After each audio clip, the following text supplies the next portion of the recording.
Hello， 歡迎大家，好開心，今日3號風球係咪啊？仲係3號係咪啊？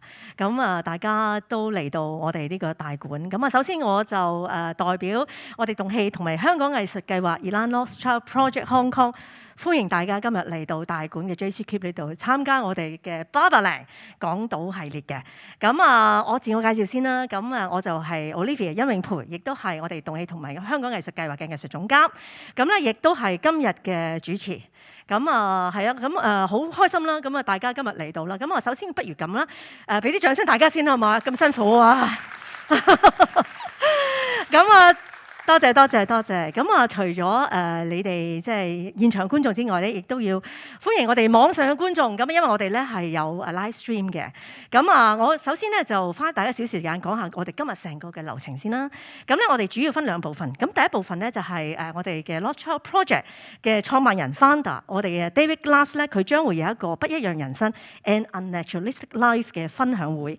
咁啊，內容咧佢就會分享一啲佢40年嚟嘅藝術歷程，同埋講一啲關於創意同佢嘅生命嘅關係嘅。好，咁跟住咧，我哋有10分鐘嘅 intermission 中場休息。咁翻嚟之後咧，就到我哋第2個環節，精彩啦，就係我哋長桌名人講。咁咧好多嘅我哋嘅嘉賓今日已經嚟晒啦，咁我都好緊張，好開心，好興奮。咁啊，跟住咧15分鐘中場休息之後咧，就翻嚟就到我哋長桌名人講噶啦。咁好啦，咁啊不如咁啦，喺David 播呢條片之前，我想分享少少關於 David 同講俾我聽佢創作呢個片段嘅時候嘅一啲感受。等一等下，查一查先。佢咧就話啦，我以前咧冇諗過自己咧係會投身戲劇嘅，甚至咧就成為我嘅工作。對於我嚟講咧，呢一次係一個瘋狂嘅冒險，係一段旅程，一次好好玩嘅探索。有時咧就好有意思，但係有時咧又冇乜意思嘅，就好似我哋人生一樣。咁當佢聽到 Beatles 唱住 When I'm 64嘅時候咧，我就喺度諗啦，當我64歲嘅時候咧，我就會講一個屬於我自己嘅人生嘅故事。咁佢就話啦，佢嘅見識過好多好厲害人物啦，同呢啲人物咧又一齊工作，向佢哋學習。佢亦都走過74個國家，教授過12萬嘅人。佢仍然而家一直繼續喺度創作、即興、發夢、生存。同時咧，佢亦都係讚美緊呢個咁瘋狂嘅世界。好啦，今日咧就係一個咁歷史嘅特別時刻嘅時候，佢希望佢嘅故事亦都可以反映你嘅故事。咁我哋希望大家細心欣賞，時間大概係1個鐘度。Thank you。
Hello, my name is David Glass, and I'm here to talk to you about my life. And it's been an extraordinary life so far. Its title is An Unnaturalistic Life. The word naturalism describes a kind of theatre which tries to imitate the way life appears from the outside.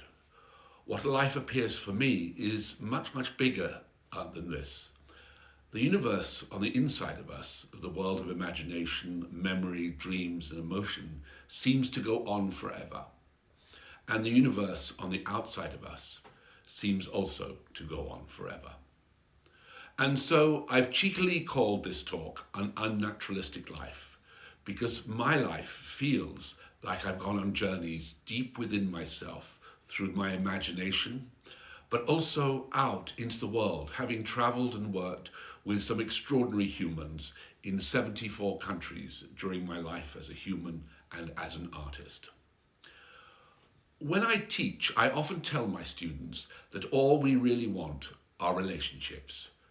Relationships with the world, with each other, and finally, perhaps most difficult of all, the relationship with ourselves.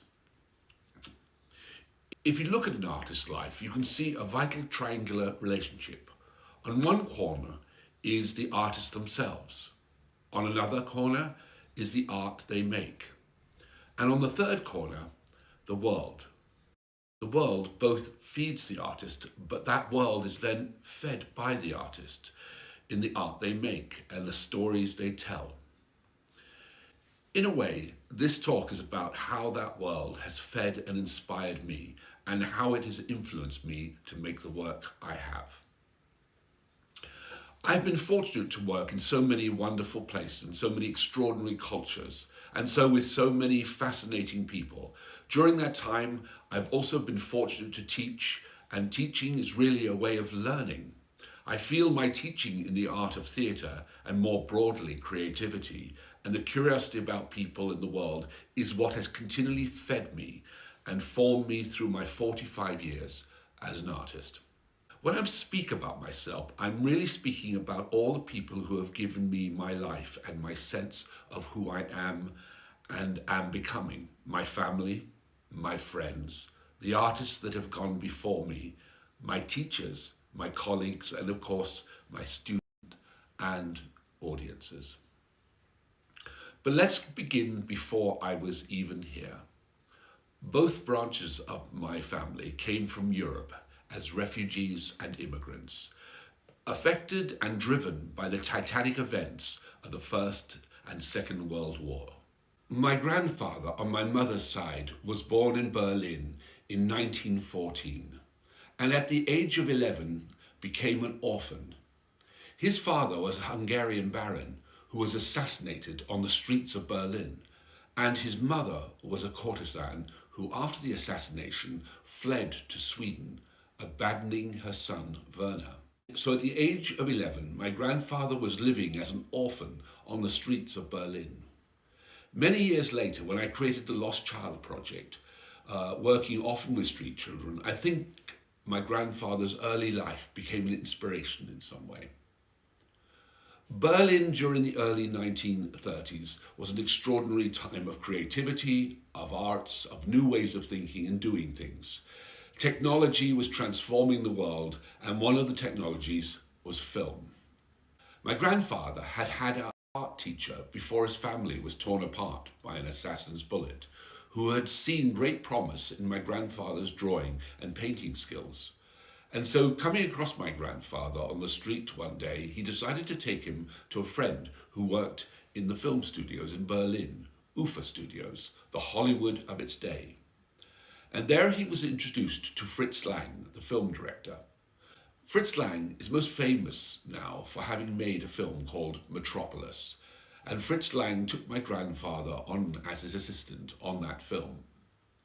The world of Metropolis, a world of the imagination. It was an extraordinary film, extraordinarily visual, innovative, and in every way it was really the first science fiction film that dealt with themes of the 20th century, mechanization, political polarization, ideology versus reality. It celebrated life in all its beauty and terror. I remember seeing this film when I was very young, and my mother telling me that my grandfather had helped make it. As I was 6 years old, my eyes grew huge, and a seed was planted in me that would take root many years later. Metropolis, like all great art, foresaw through its futuristic spectacle the horrors of what was to soon engulf Germany and later the world. And so my grandfather learned from Fritz Lang how to make films. He learned about visual storytelling, about the need to take the audience on an imaginative journey and return them to the world shaken but more alive. And I think this was also passed on to me as a boy, listening to my mother talk of my grandfather's filmmaking adventures. Under Fritz Lang's mentoring, my grandfather became an assistant director at UFA Studios and especially learnt the craft of animation films, cartoons. He grew up and married Elsa, my grandmother, and they had their first and only child, my mother, Sigrid Dressler. Many of my grandfather's colleagues and friends were Jewish artists and Jewish intellectuals. And so as Nazism began to overwhelm Germany, my grandfather made one of the most difficult decisions of his life. After one of Hitler's largest rallies in Berlin, after an incident when my 6-year-old mother stuck her tongue out at Hitler's motorcade, my grandfather decided it was time to flee. And taking virtually nothing with him, he took his family in 1936 from Berlin to Switzerland, where he set up the first film studio in Zurich, making animation films. Many years later, when I was 11, my father gave me a Bolex 8mm film camera, and I made my own visual storytelling, which I think came from my grandfather. And my grandfather admired Walt Disney, not just for his imagination and storytelling and technical innovation, but his ability to work with collaborative teams of people. This approach also inspired me when I was thinking of establishing my own ensemble. In 1937, my grandfather created one of the first film studios in Zurich, Switzerland. And in doing so, he was able to help get a number of old Jewish and communist colleagues and friends from UFA Studios in Berlin to work and live in safety in his new studio in Zurich. Many of them were Jewish immigrants who are escaping the Nazi oppression at that time. And in a way, this inspired me years later when bringing an ensemble together. I realized one must work with like-minded and like-hearted people, and people often who come from marginal positions in society sometimes. Once the studio was established, a terrible thing happened with my mother as a 16-year-old girl that would change the course of her life. She fell in love with one of my grandfather's designers, a man who was a fair amount older than her, and he eventually killed himself, not because of my mother, but for other reasons, which of course broke my mother's heart at a very tender age. And so, wanting to protect my mother, his daughter, my grandfather sent my mother away to live in Los Angeles in the care of one of his friends, Agnes Nin, who was a famous writer. She was an early feminist, often writing erotica and surreal stories. And so it was that my mother, at the tender age of 17, came to live in Los Angeles in the pool house of Agnes Nin. And Agnes took her under her wing and said to her, "You must find your own voice. You must, as a woman, find your own way in life. Don't do what you're told all the time.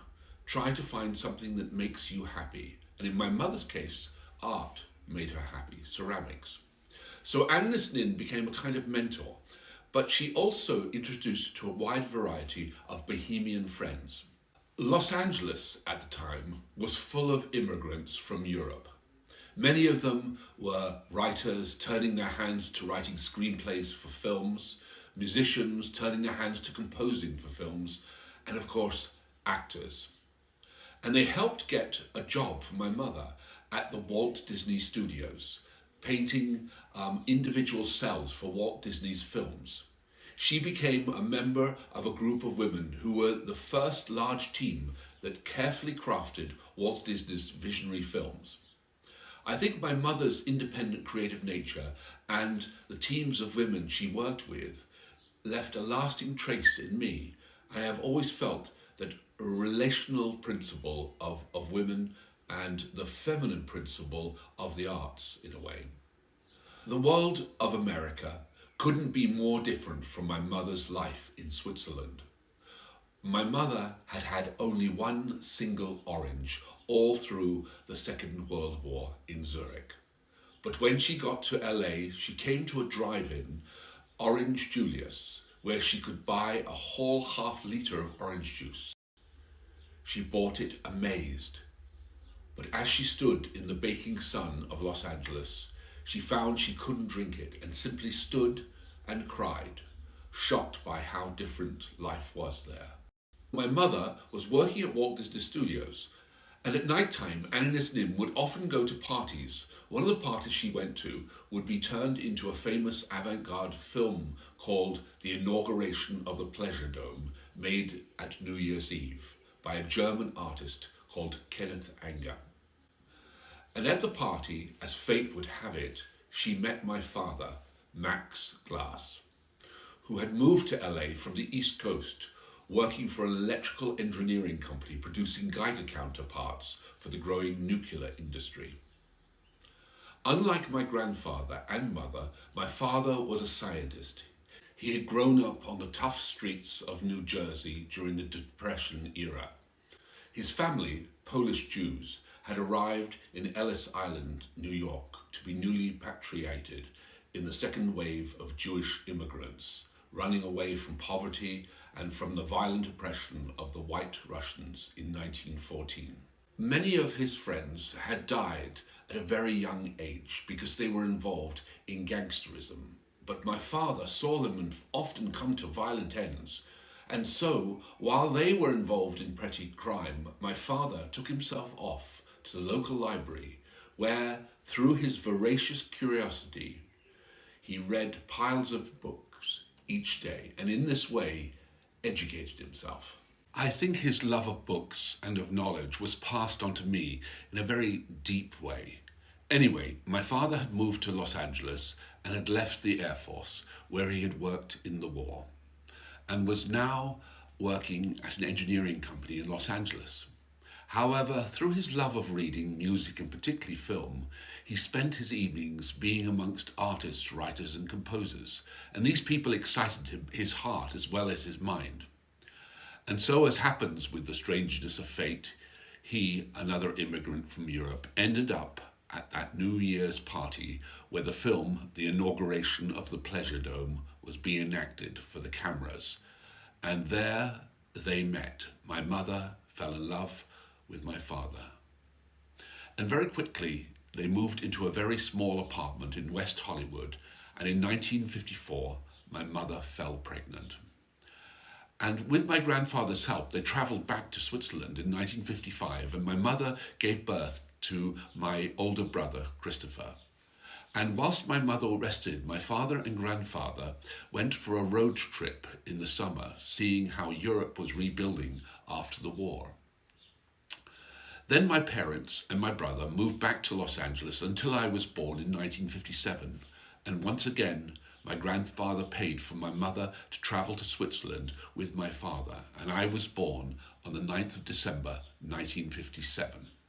Part of the reason that I'm telling you about my family history is that we were constantly moving as immigrants and then as a family. And the threads of movement from Europe, from my mother's side, as artists escaping Nazism, and my father's family, who came to America through poverty and oppression, became the DNA of my life. Movement, as my teacher Lecoq would say, was everything. And the interweaving of the arts and sciences through the tumult of the 20th century made me who I was, or was to become. And so the greatest creative gift was given to me by my mother, and I was born. My first memory was laying on a bed on my back, watching a blue curtain move back and forth. It must have been in the summer. If I close my eyes, I can see this blue curtain, the power of the color of blue, and the very gentle movement back and forth was like a dream beckoning me into life. Blue is often seen as the color of freedom, and the curtains an invitation for me to enter the world. I realized that these first images we see when we are very young have a powerful effect on us. They are wedded into our being. For when we are very young, everything is for the first time. And so we sense a total connection to the world, to the universe, and to ourselves. Later on, I become very interested in the work of the psychologist Jung because of this. We stayed for 6 months in Switzerland, and then, because my father had been in the Air Force, the United States government paid for him to study wherever he wished. It was one of the best policies that came out of the war. And so he chose Cambridge University in Britain. His interest was what's called theoretical physics at that time, which was number systems. And the area he was most interested in was computer science that was being invented. The understanding was that we will one day be able to make machines that could think.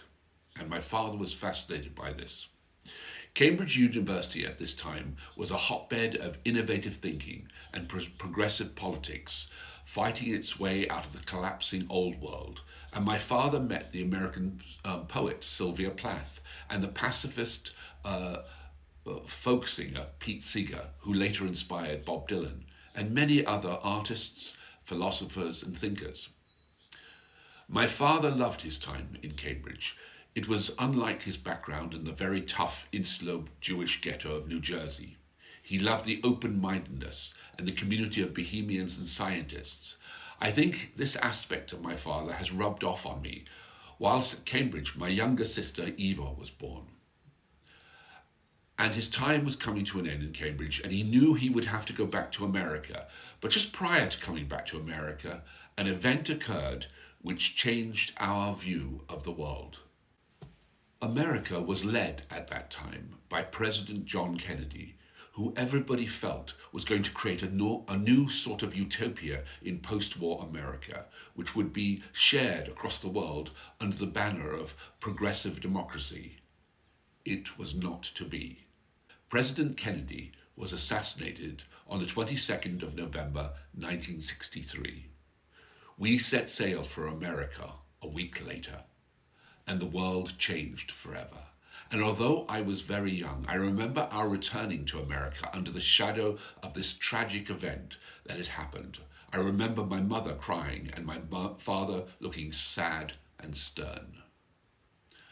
I didn't know what any of this meant, but I knew in somewhere that it had touched me deeply. And so, with my Swiss mother and American father, my brother and baby sister, we boarded the SS United States, the fastest passenger boat to cross the Atlantic at that time. And we left Southampton, and as we left Southampton, I felt like a great adventure was beginning. And on that ship, there was a cinema that showed cartoons, horror films, and romances. I was completely entranced, especially by the cartoons. I remember seeing Walt Disney's Pinocchio on that boat, and it was like stepping into an extraordinary dream. But also on that ship was a theatre with twice nightly cabaret. As a child, I was not allowed to go to and see those cabaret acts, but I snuck down anyway, and again was utterly entranced by the magic acts, the comedians, and of course, the most beautiful women I had ever seen. Lights, feathers, glitter, and music. I was smitten. I didn't realize people could do such things. The smell of the makeup, the movement, everything. And I saw it all from the side of the stage, the wings, as we say in theatres, like the angel's wings. But it was this experience of looking at the theatre from the side and seeing the actors looking out at the audience that moved something deep within my child's mind and heart. Enter a world that the audience watches and you are pretending, and in that place a magic can happen. Strangers to each other watching other people pretend and play. Little did I know that this would be my life when I grew up. In theatre, we must pretend to know each other better than we do. And in that way, we move forward faster, but also we experience each other deeper. And this spending imaginative, intimate time with the audience, with strangers, has become my life. But for many people, this is a very strange way of living. But for me, on that ship, at the side of the stage, it felt normal. I remember our arrival in New York was very early in the morning. I ran up on deck and looked and saw the Statue of Liberty, which was like an extraordinary thing to see, as though a magic giant woman in the middle of New York Bay was inviting us home. And New York was a place of so many different kinds of people and sounds and smells, all mixed up in this one place, which excited me, and I wasn't afraid of it. Some years later, I would study dance in 1980 in New York at the Alvin Ailey School in a studio overlooking Times Square. We stayed 1 week in New York, and then we got on an airplane and we flew across America. I couldn't sleep, I was so excited. I looked out the window and saw the land below and the cities and lights, and then of course the Rocky Mountains. And finally, in the middle of the night, we arrived in a place as strange and as different from Cambridge or New York, called Lancaster. It was the high Mojave Desert. It was full of tumbleweeds, and we lived in a small bungalow which was just on the edge of the desert. And at night I could hear the coyotes howling and the wind blowing. I fell in love with this place as much as I fell in love with New York, and I recognized now as biophilia, the love of nature. The mystery of this vast desert affected me deep inside. My father was working at that time at Edwards Air Force Base, where the American space program was being born. He built computer systems for flight simulators for the astronauts to the very edge of the atmosphere. This was an extraordinary thing for me. I have always loved machinery, and I think it comes from my father's love of mechanics. There's something beautiful about machines and frightening, and reminds me of my grandfather's film that he made, Metropolis. It was mysterious and powerful. We would occasionally at night see jet trails in the sky and really strange objects flying across the sky. I can see where people got the idea of UFOs from in the 1960s, because the American Air Force were experimenting with all kinds of different things that flew, and Lancaster became for me a science fiction world, which was reflected in a TV program I loved, The Twilight Zone. Our house, it looked out on this vast and beautiful and mysterious desert.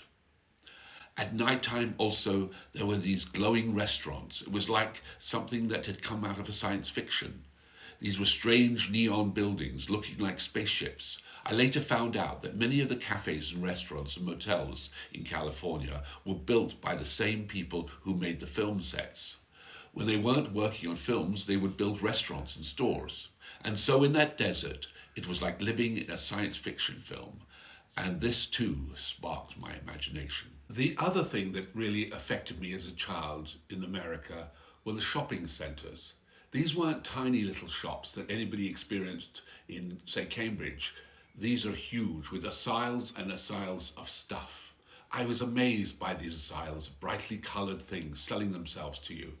And I would disappear into these shops, often for hours at a time, and play with the objects or on the shelves.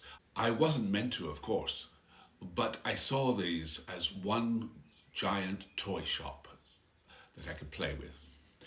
My father got a job in Los Angeles, and we moved close to Los Angeles in a place called Saugus. And my father's job was with a company called Lockheed. And Lockheed made guidance systems for the war in Vietnam. And this was a war that my father and mother were both very much against, as were many of their friends. And we spent some of our times in a place called Venice Beach in Los Angeles. And at this time, my feeling as a child changed, because I was surrounded by what were called hippies. Hippies were a countercultural movement during the 1960s, and they celebrated a liberation from old values. They were anti-war. They were supportive of African American civil rights.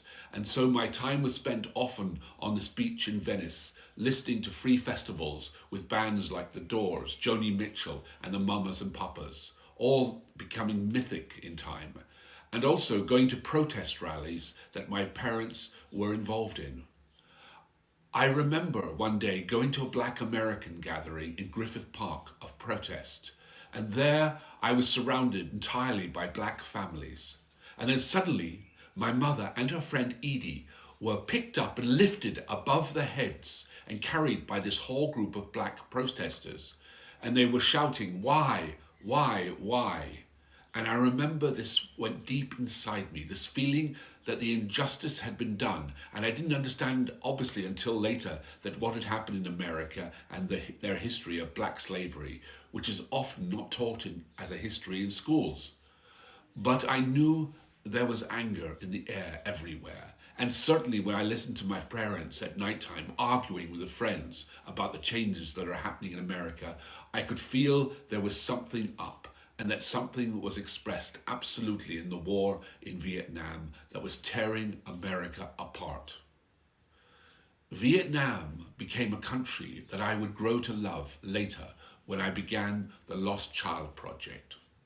And so the latter part of my childhood, before my teenage years, was spent at anti-war rallies. And these images, like the blue curtain of my infanthood, were powerfully etched in my mind, in my imagination.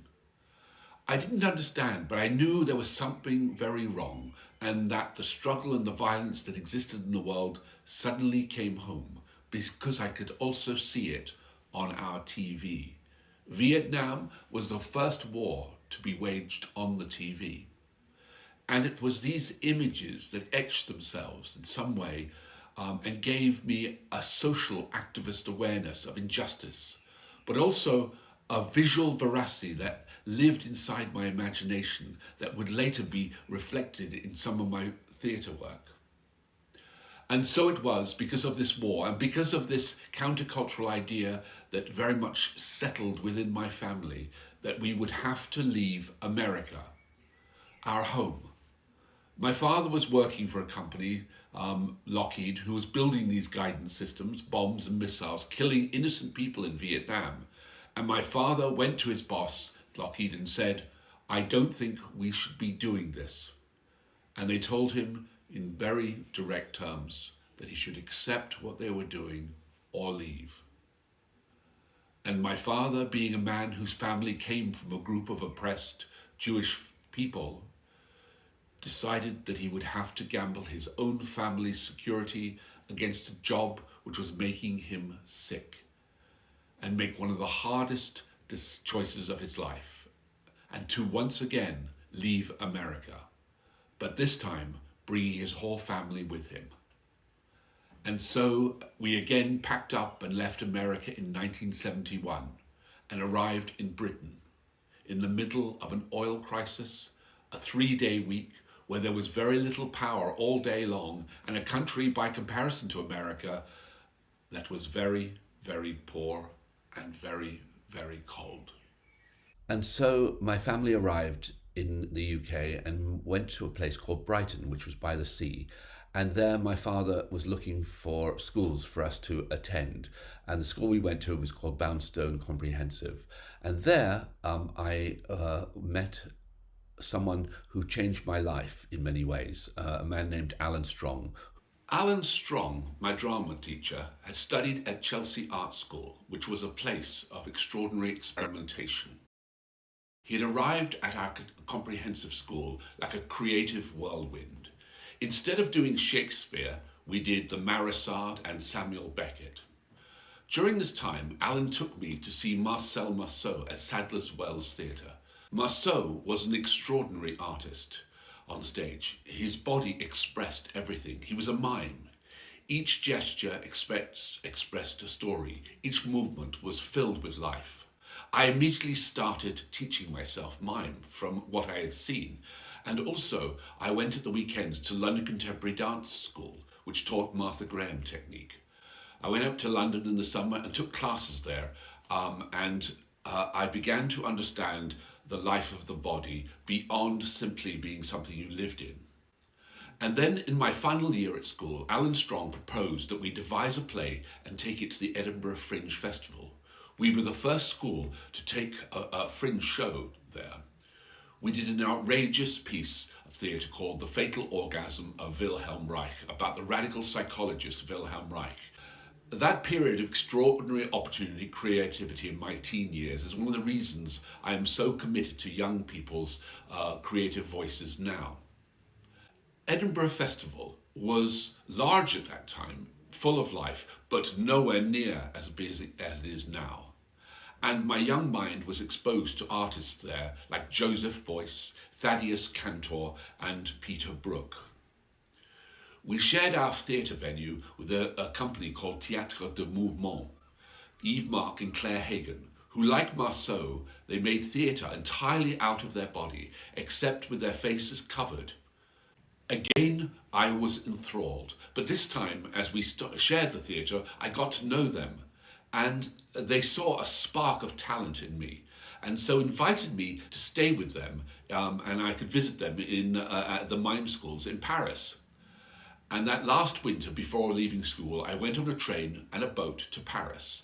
Another journey immediately hypnotized by the world of Paris and the arts and the people I found there. But now I had a small crisis. I had taken the Oxbridge exam to get into Cambridge and passed. And though I was from a very poor background, I could have gone. My father, of course, wanted me to go to Cambridge, and I was horribly torn. But in the end, my heart won out, and after finishing school, headed to a new beginning in Paris.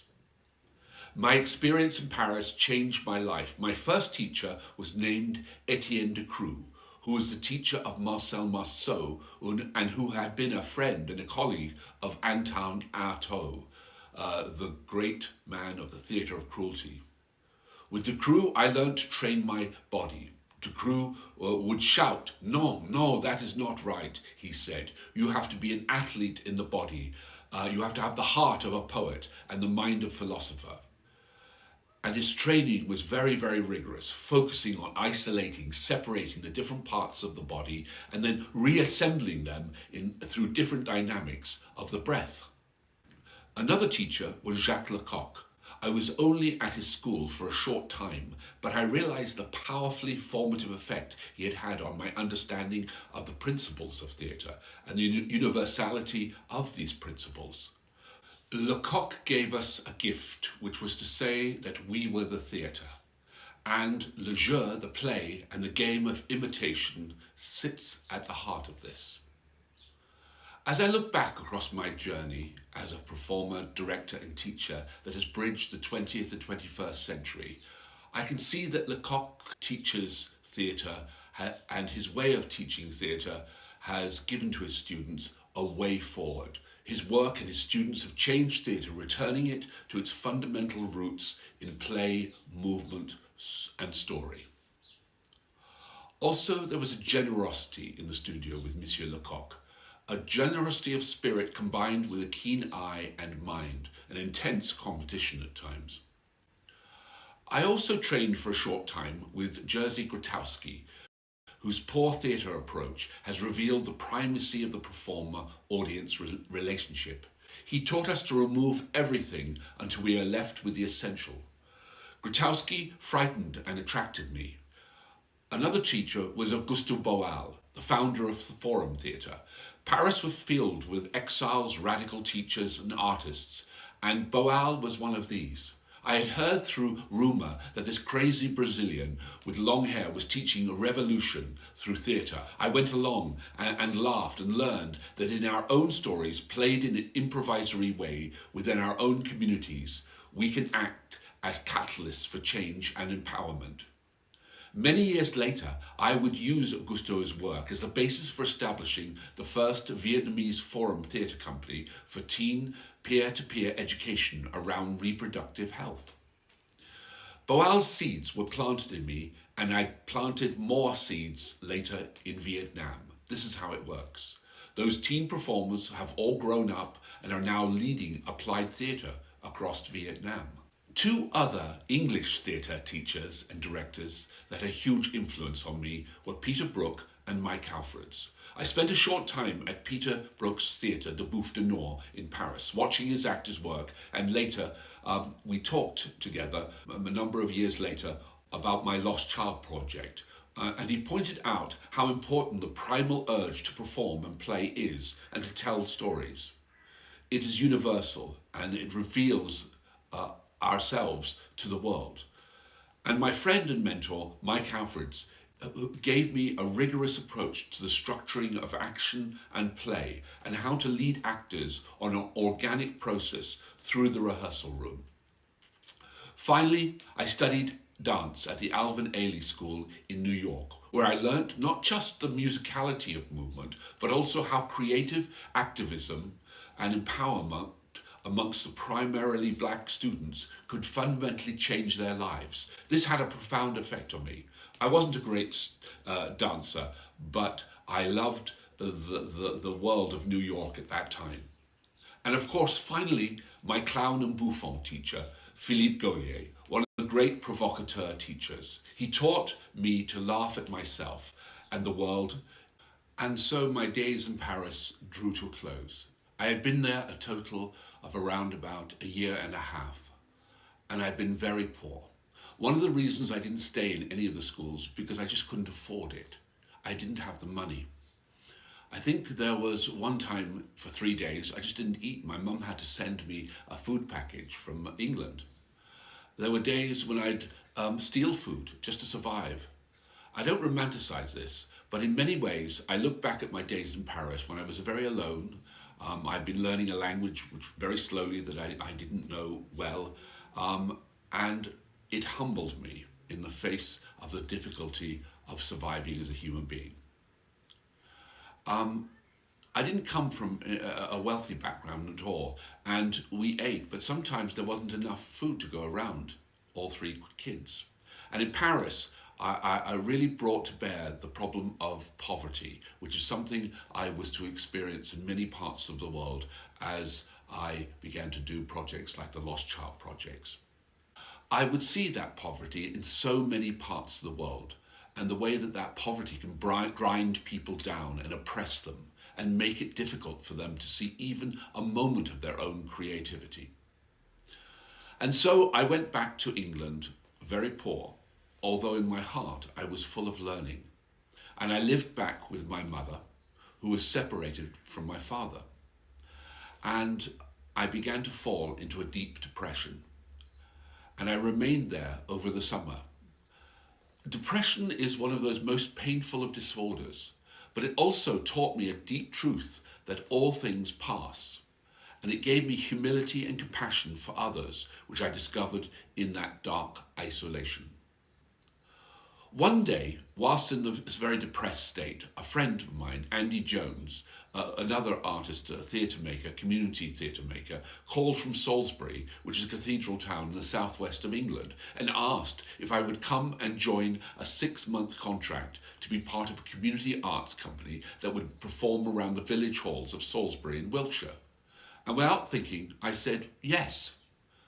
And from that yes, and strangely from that simple, stupid yes, out of the darkness of my depression, my real work as an artist began.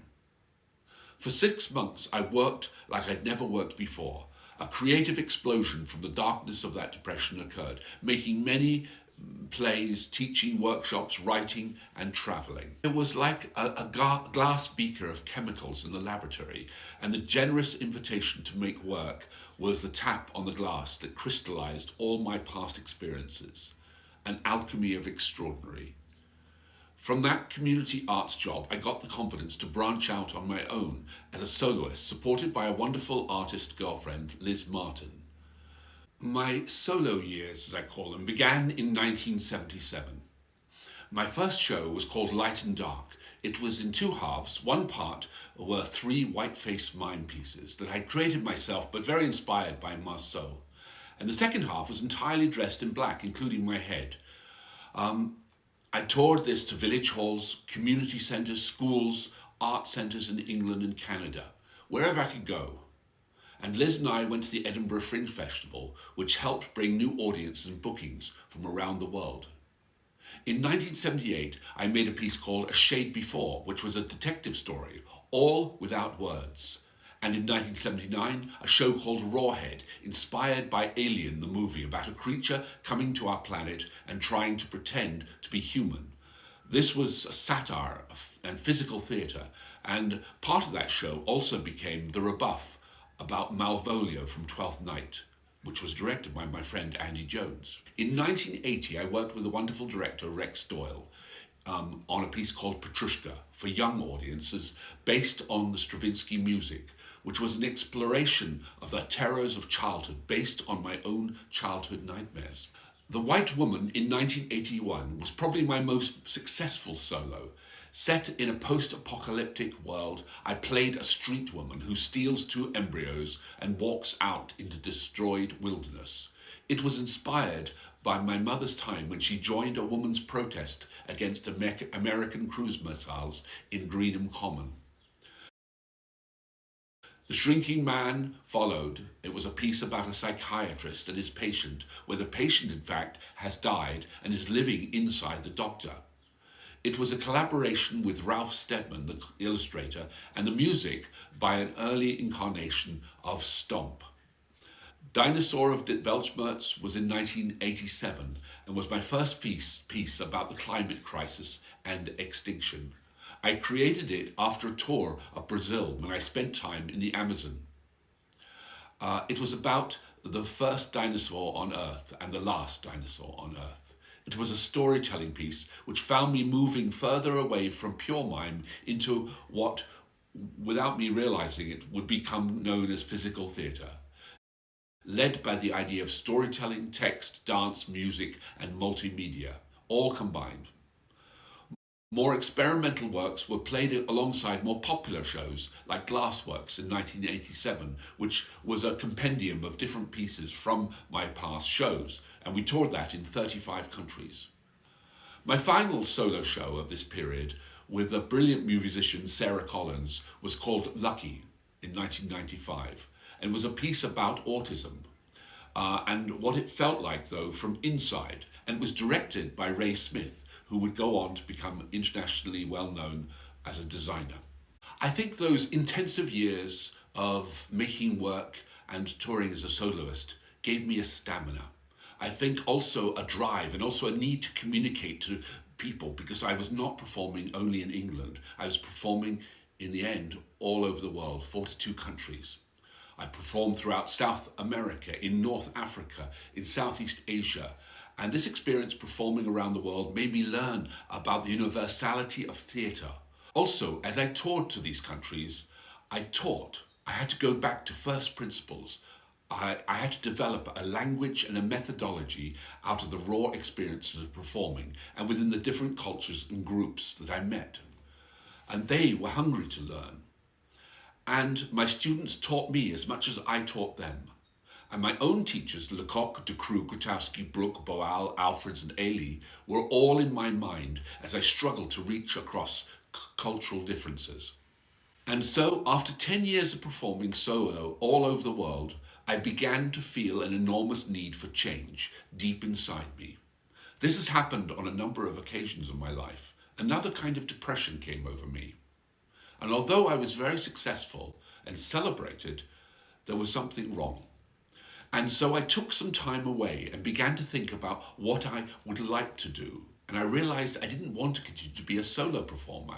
It made me a living. It made me very successful in some ways.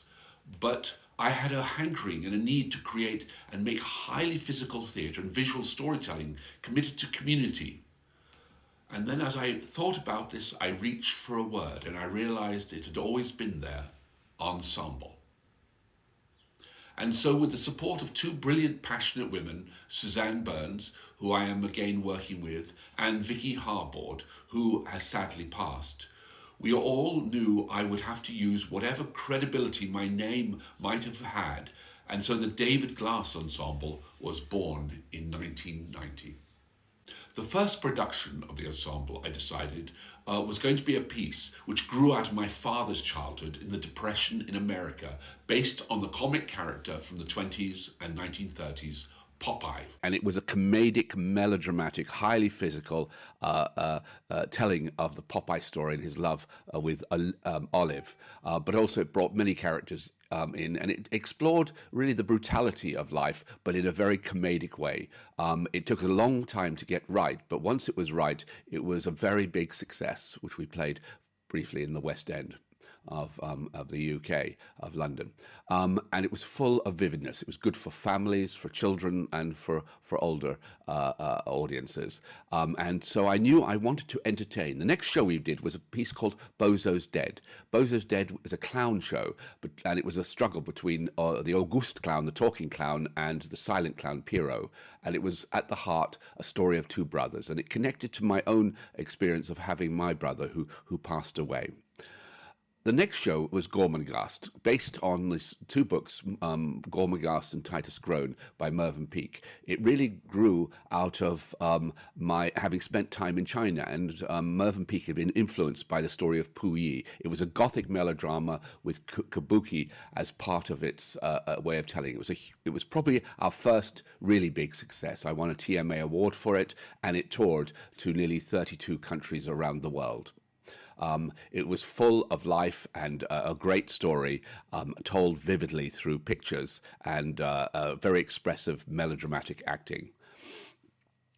The next show was a piece called Mosquito Coast, based on Paul Theroux's book of the same title.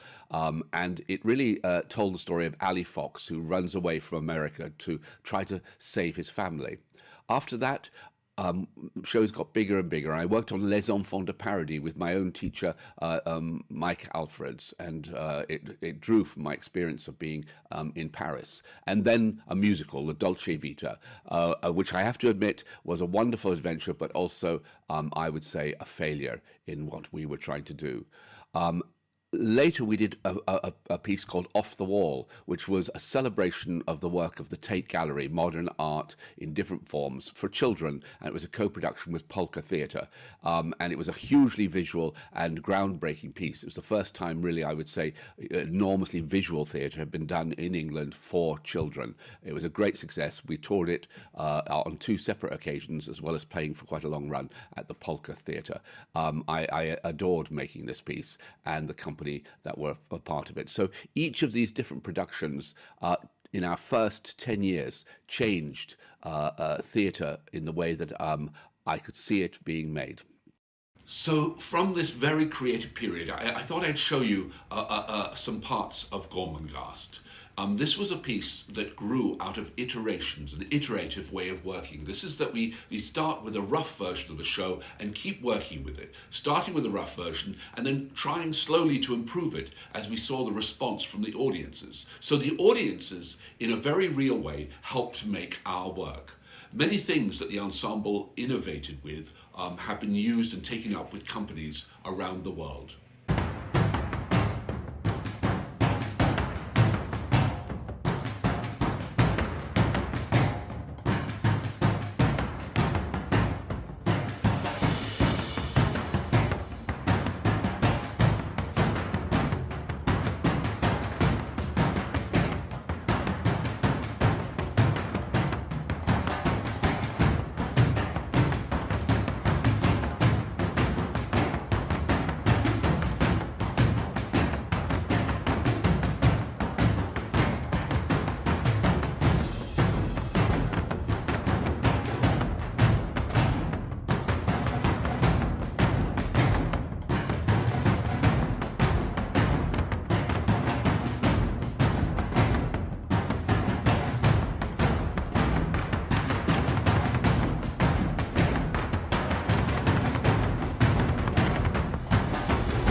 And so after nearly 10 years of performing up and down the country and all around the world with the ensemble, I decided to take some time away. I began to think about a project called the Lost Child Project. And this is really a project which has taken place now in 25 countries, most recently in Hong Kong, and will be one of the biggest ones happening in the UK soon, working with children who are both actually lost inside their homes, but also working with children that are lost inside the adults. And these children, these lost children inside of adults, can really affect everybody else in their world. But it influenced my work profoundly. And so when I returned to the company after my Lost Child project, I decided to make a solo work entitled Disembodied, which really talked about how we have lost contact with ourselves, with our lost child. And so in doing so, we make a new contact with it.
Strangely, after Disembodied, I too began to lose touch with myself and why I wanted to make work in the first place.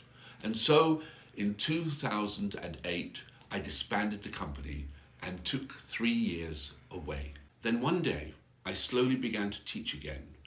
And it was in learning again and teaching that I began to find my voice again.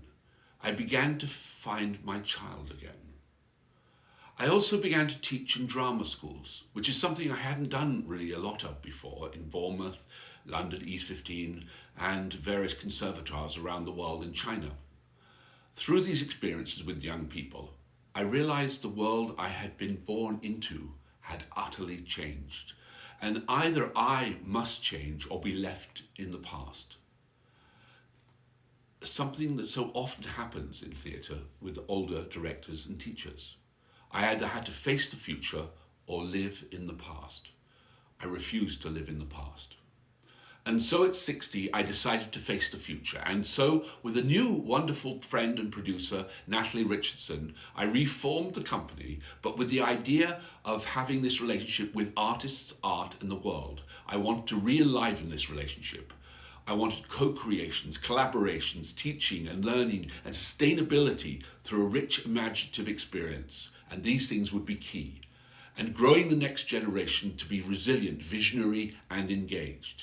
And so, in recreating the ensemble, I decided that we would have 4 strands. The first is legacy, of which this talk is a part. All the repertory of theatre works that I'd made, the learning, my relationships in 72 countries over nearly 45 years would come into play. The second strand would be laboratory. Laboratory, which is to create work in an experimental, exploratory way, Works like The Brides, Mayhem, Boredom, Mortgage, Tarkovsky's Last Days of Europe, This Changes Everything, Bleak House, and many others have grown out of the laboratory in the last few years. And then maybe the most important strand of all, our Learn strand. And this is where the Ensemble grows and reaches out into many communities around the world through its Learning of the Lost Child project, the Alchemy of the Extraordinary Devised Theatre and Creativity program, and Alchemy of Leadership, growing our future creative leaders. And we're calling this the ARC project. And our newest strand, Light, our digital story strand, through podcasts, films, apps, virtual reality, even this talk. In this way, we're going back to my grandfather and his early days at UFA Studios and my childhood in Los Angeles.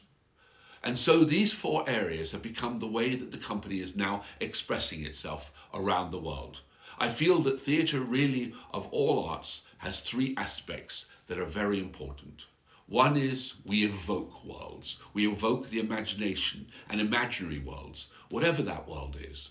The other one is we provoke. We provoke the audience. We push them to feel things, to think things, to laugh and to cry that they don't necessarily want to think about or to feel, to wake up. And so this relationship between evocation and provocation is fundamental. And through that, we invoke. We invoke our values, our morality, our sense of a changing world and a changing self, our sense of identity in that world. And this triangle, again, is the very heart of the arts, which is we evoke, we provoke, and in so doing, we invoke. And so the Ensemble has been reborn, and like nature, is renewing itself. And I, myself, am renewed by it. And for me now, the work is to hand on what I have learnt to the young, for them to use as they see fit in a world that is ferociously changing. And creativity is about change. And it is for them to tell the stories of what is happening and what is to come. And to do this, we must say yes and. Although the world is a dark place at the moment, it is important that the young say yes and. What next? Yes and, yes and. A life in the theatre, in the arts, is a public life. A life in the theatre, in the arts, is for me a public life. And more than ever, we must give an opportunity at this time of great change to the young by connecting them to their past and their future. And this is one of the reasons we have begun the ARC project around climate emergency. The climate emergency is the biggest story to face humanity since really the beginning of humanity. And creativity and story is the way we deal with it in the arts. We play problems, we don't solve them, but others, by watching these stories, might help to solve these problems. And so I look back on my 64 years of life, and at the same time, I look forward towards the time of great change and feel that more than ever, the need to tell stories and to reach out and to give voice and to give meaning through theatre and story by saying yes and is vital. So thank you for joining me on this unnaturalistic life, which really has been an extraordinary life. See you on the journey. Goodbye.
OK，好感謝各位好細心嘅欣賞。OK，咁而家我哋有10分鐘嘅中場休息嘅時間，咁轉頭我哋翻嚟就到我哋第二部分唱出名人講。OK，唔該晒。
OK， 咁大家頭先都聽到 David 講啦，其實佢就不斷嘅移動，佢不斷 move 嘅。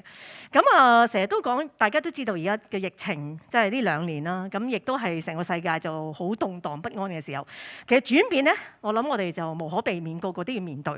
咁我哋成日都講 new normal 啦，同埋轉變啦。咁但係其實轉變係咪真係咁容易咧？對好多人嚟講，可能係並非係好簡單嘅一件事。咁所以當我哋問嘅問題 ，Can we make a change 嘅時候，究竟你嘅答案係乜嘢咧？你覺得自己可唔可以改變到咧？係咪少少嘢都可以改變，定係我哋真係冇乜可能去改變咧？咁所以你嘅答案係 yes 啊，定係 no 咧？咁正如頭先 David 所講啦，究竟如果你答咗 yes 嘅時候 ，yes 咗之後係咪 yes and 咧 ？yes and 係一種繼續，即係有可能會繼續發生嘅，但係你可能你會答 yes but 嘅喎，即係係啊，不過咁可能又調翻轉頭，你又 stop 咗好多嘅可能性，阻止咗好多嘢繼續嘅發生嘅。咁嚟到咧，其實今日我哋咧就我唔講太多嘢啦，但係都要有一紮嘢講嘅。咁但係咧，我就希望就陣間咧，就我有啲好強勁嘅嘉賓喺度，咁佢一齊咧就同我哋一齊 share 嘅。咁我而家咧暫時就唔介紹佢先，因為我仲有啲嘢需要同大家講嘅。咁咧陣間咧，我就將嗰6位嘉賓咧就分成3組，咁我哋有3個唔同嘅 topic， 呢3個唔同 topic 咧都係除咗我哋成年人之外，年輕人都好關心嘅。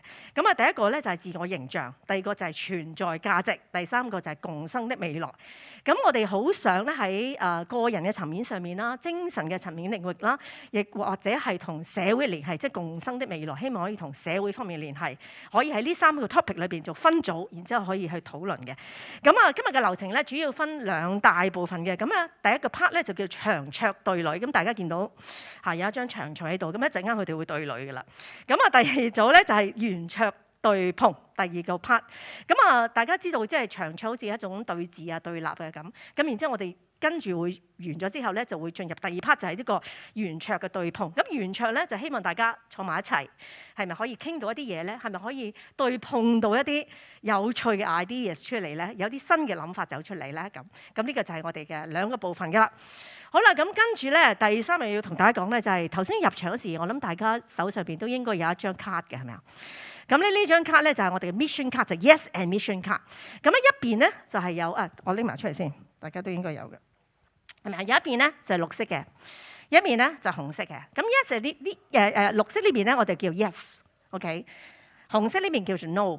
咁你哋唔好抌咗佢 ，OK？ 咁陣間咧你有用嘅，要參與嘅。好啦，咁我講到咁上下啦，就差唔多啦。咁我都覺得我講得太多嘢啦。咁一定要請另一位嘅嘉賓主持。好在有企喺度，我個心就定咗好多啦。講呢啲咁嚴肅嘅話題，咁就係Dr. Paul Wong 黃偉晴博士。唔好意思啊，成日都唔講佢中文名，黃偉晴博士。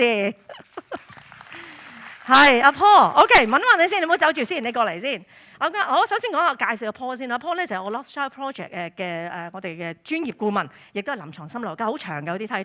香港大學社會工作及社會行政學系副教授，仲有下山200字佢嘅所做到嘅嘢。咁亦都佢好多工作係關心年青人嘅精神嘅健康嘅。咁阿 Paul，OK， 有你喺度，我定咗好多。多謝你，多謝。係啊，你有冇啲咩想同大家分享下先啊？把聲好震啊！我因為好凍啊。係啊，我都係啊，我腳都震緊。Anyway， 多謝大家嘅來臨啦，多謝 Olivia 嘅邀請啦。多謝你喺度。咁重要嘅工作委任咗俾我，我都有啲緊張啊。其實今日不過 Sunday afternoon， 我哋Easy Sunday afternoon， 大家傾下偈好冇？好啊，好啊，好啊，唔該晒 Paul。咁好啦，你就坐先嚇，你個王座喺上邊，係坐我隔離。好啦。咁而家時候咧，大家都好開心啦，就到我哋嘅3組嘅嘉賓啦。咁第一組就睇下先，我哋好第一組咧就係講自我形象。你睇下自我形象，一定揾一啲自我形象又好美麗嘅美女出現嘅。咁亦都係從事表演嘅有關嘅。咁一位咧就叫做被稱為零死角嘅美女，而第2位就係自稱為全死角嘅美女，就係阿麗李佳芯同埋麗英。OK。好 ，OK， 咁你哋坐埋位先，陣間慢慢有嘢同你講啊，唔俾佢講嘢住，我比較獨裁啊。OK， 好，咁第2組啦，大家睇下先嚇。咁咧就係講存在價值，咁啲咁嚴肅嘅題材，大家睇下我幾有份量，請到啲好有份量嘅嘉賓嚟啦。咁就係上林法師同埋阿賢，一個年青嘅學者寫作人。OK， 有請佢哋。 Thank you. 好啦，咁今日你哋坐埋位先，陣間慢慢有嘢同你講啊，唔俾佢講嘢住，我比較獨裁啊。OK，好，咁第2組啦，大家睇下先嚇。咁咧就係講存在價值，咁啲咁嚴肅嘅題材，大家睇下我幾有份量，請到啲好有份量嘅嘉賓嚟啦。咁就係上林法師同埋阿賢，一個年青嘅學者寫作人。OK， 有請佢哋。OK， 好 ，thank you，thank you。Yes。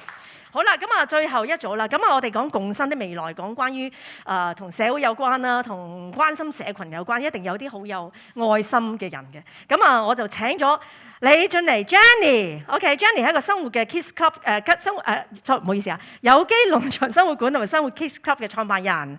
OK， 同埋Koma 梁文慧就共融設計工作室無事研究所嘅創辦人。OK， 俾啲掌聲大家先。OK， 咁啊，其實我真係好開心，我哋今日有好多好精彩嘅嘉賓喺度。咁好啦，咁我哋正式進入我哋嘅長出對壘先。等我轉一轉個位置，好似勁啲咁先。OK， 唔該，其他工作人員幫我哋啲牌擺晒出嚟先。好啦，好似係咪啊？唔係賭博啊，唔使擔心，好似好似 gambling。OK， 好，咁啊，大家而家見到咧，面前咧有張長台啦。咁啊，陣間咧每一組嘉賓咧，咁佢哋咧就喺就坐喺我哋台嘅一邊啦。咁然之後咧，佢哋就會互相問對方問題嘅。咁嗰啲問題咧，有一啲咧係大會想問嘅，有一啲問題咧就係佢哋預先好想問對方，所以佢諗定嘅。咁啊，所以我哋問嘅方式咧就唔會佢就咁問嘅。咁啊，我哋咧就台面咧有啲卡嘅，咁有啲佢就抽出嚟，有啲我哋幫佢嘅問題寫咗喺度嘅。咁啊陣間就會開始。好啦，不如唔好講咁多啦。哎呀，大家好緊張啊，都想聽下我哋把聲嘅就係我哋首先俾第一組自我形象嘅阿麗同埋麗英。OK。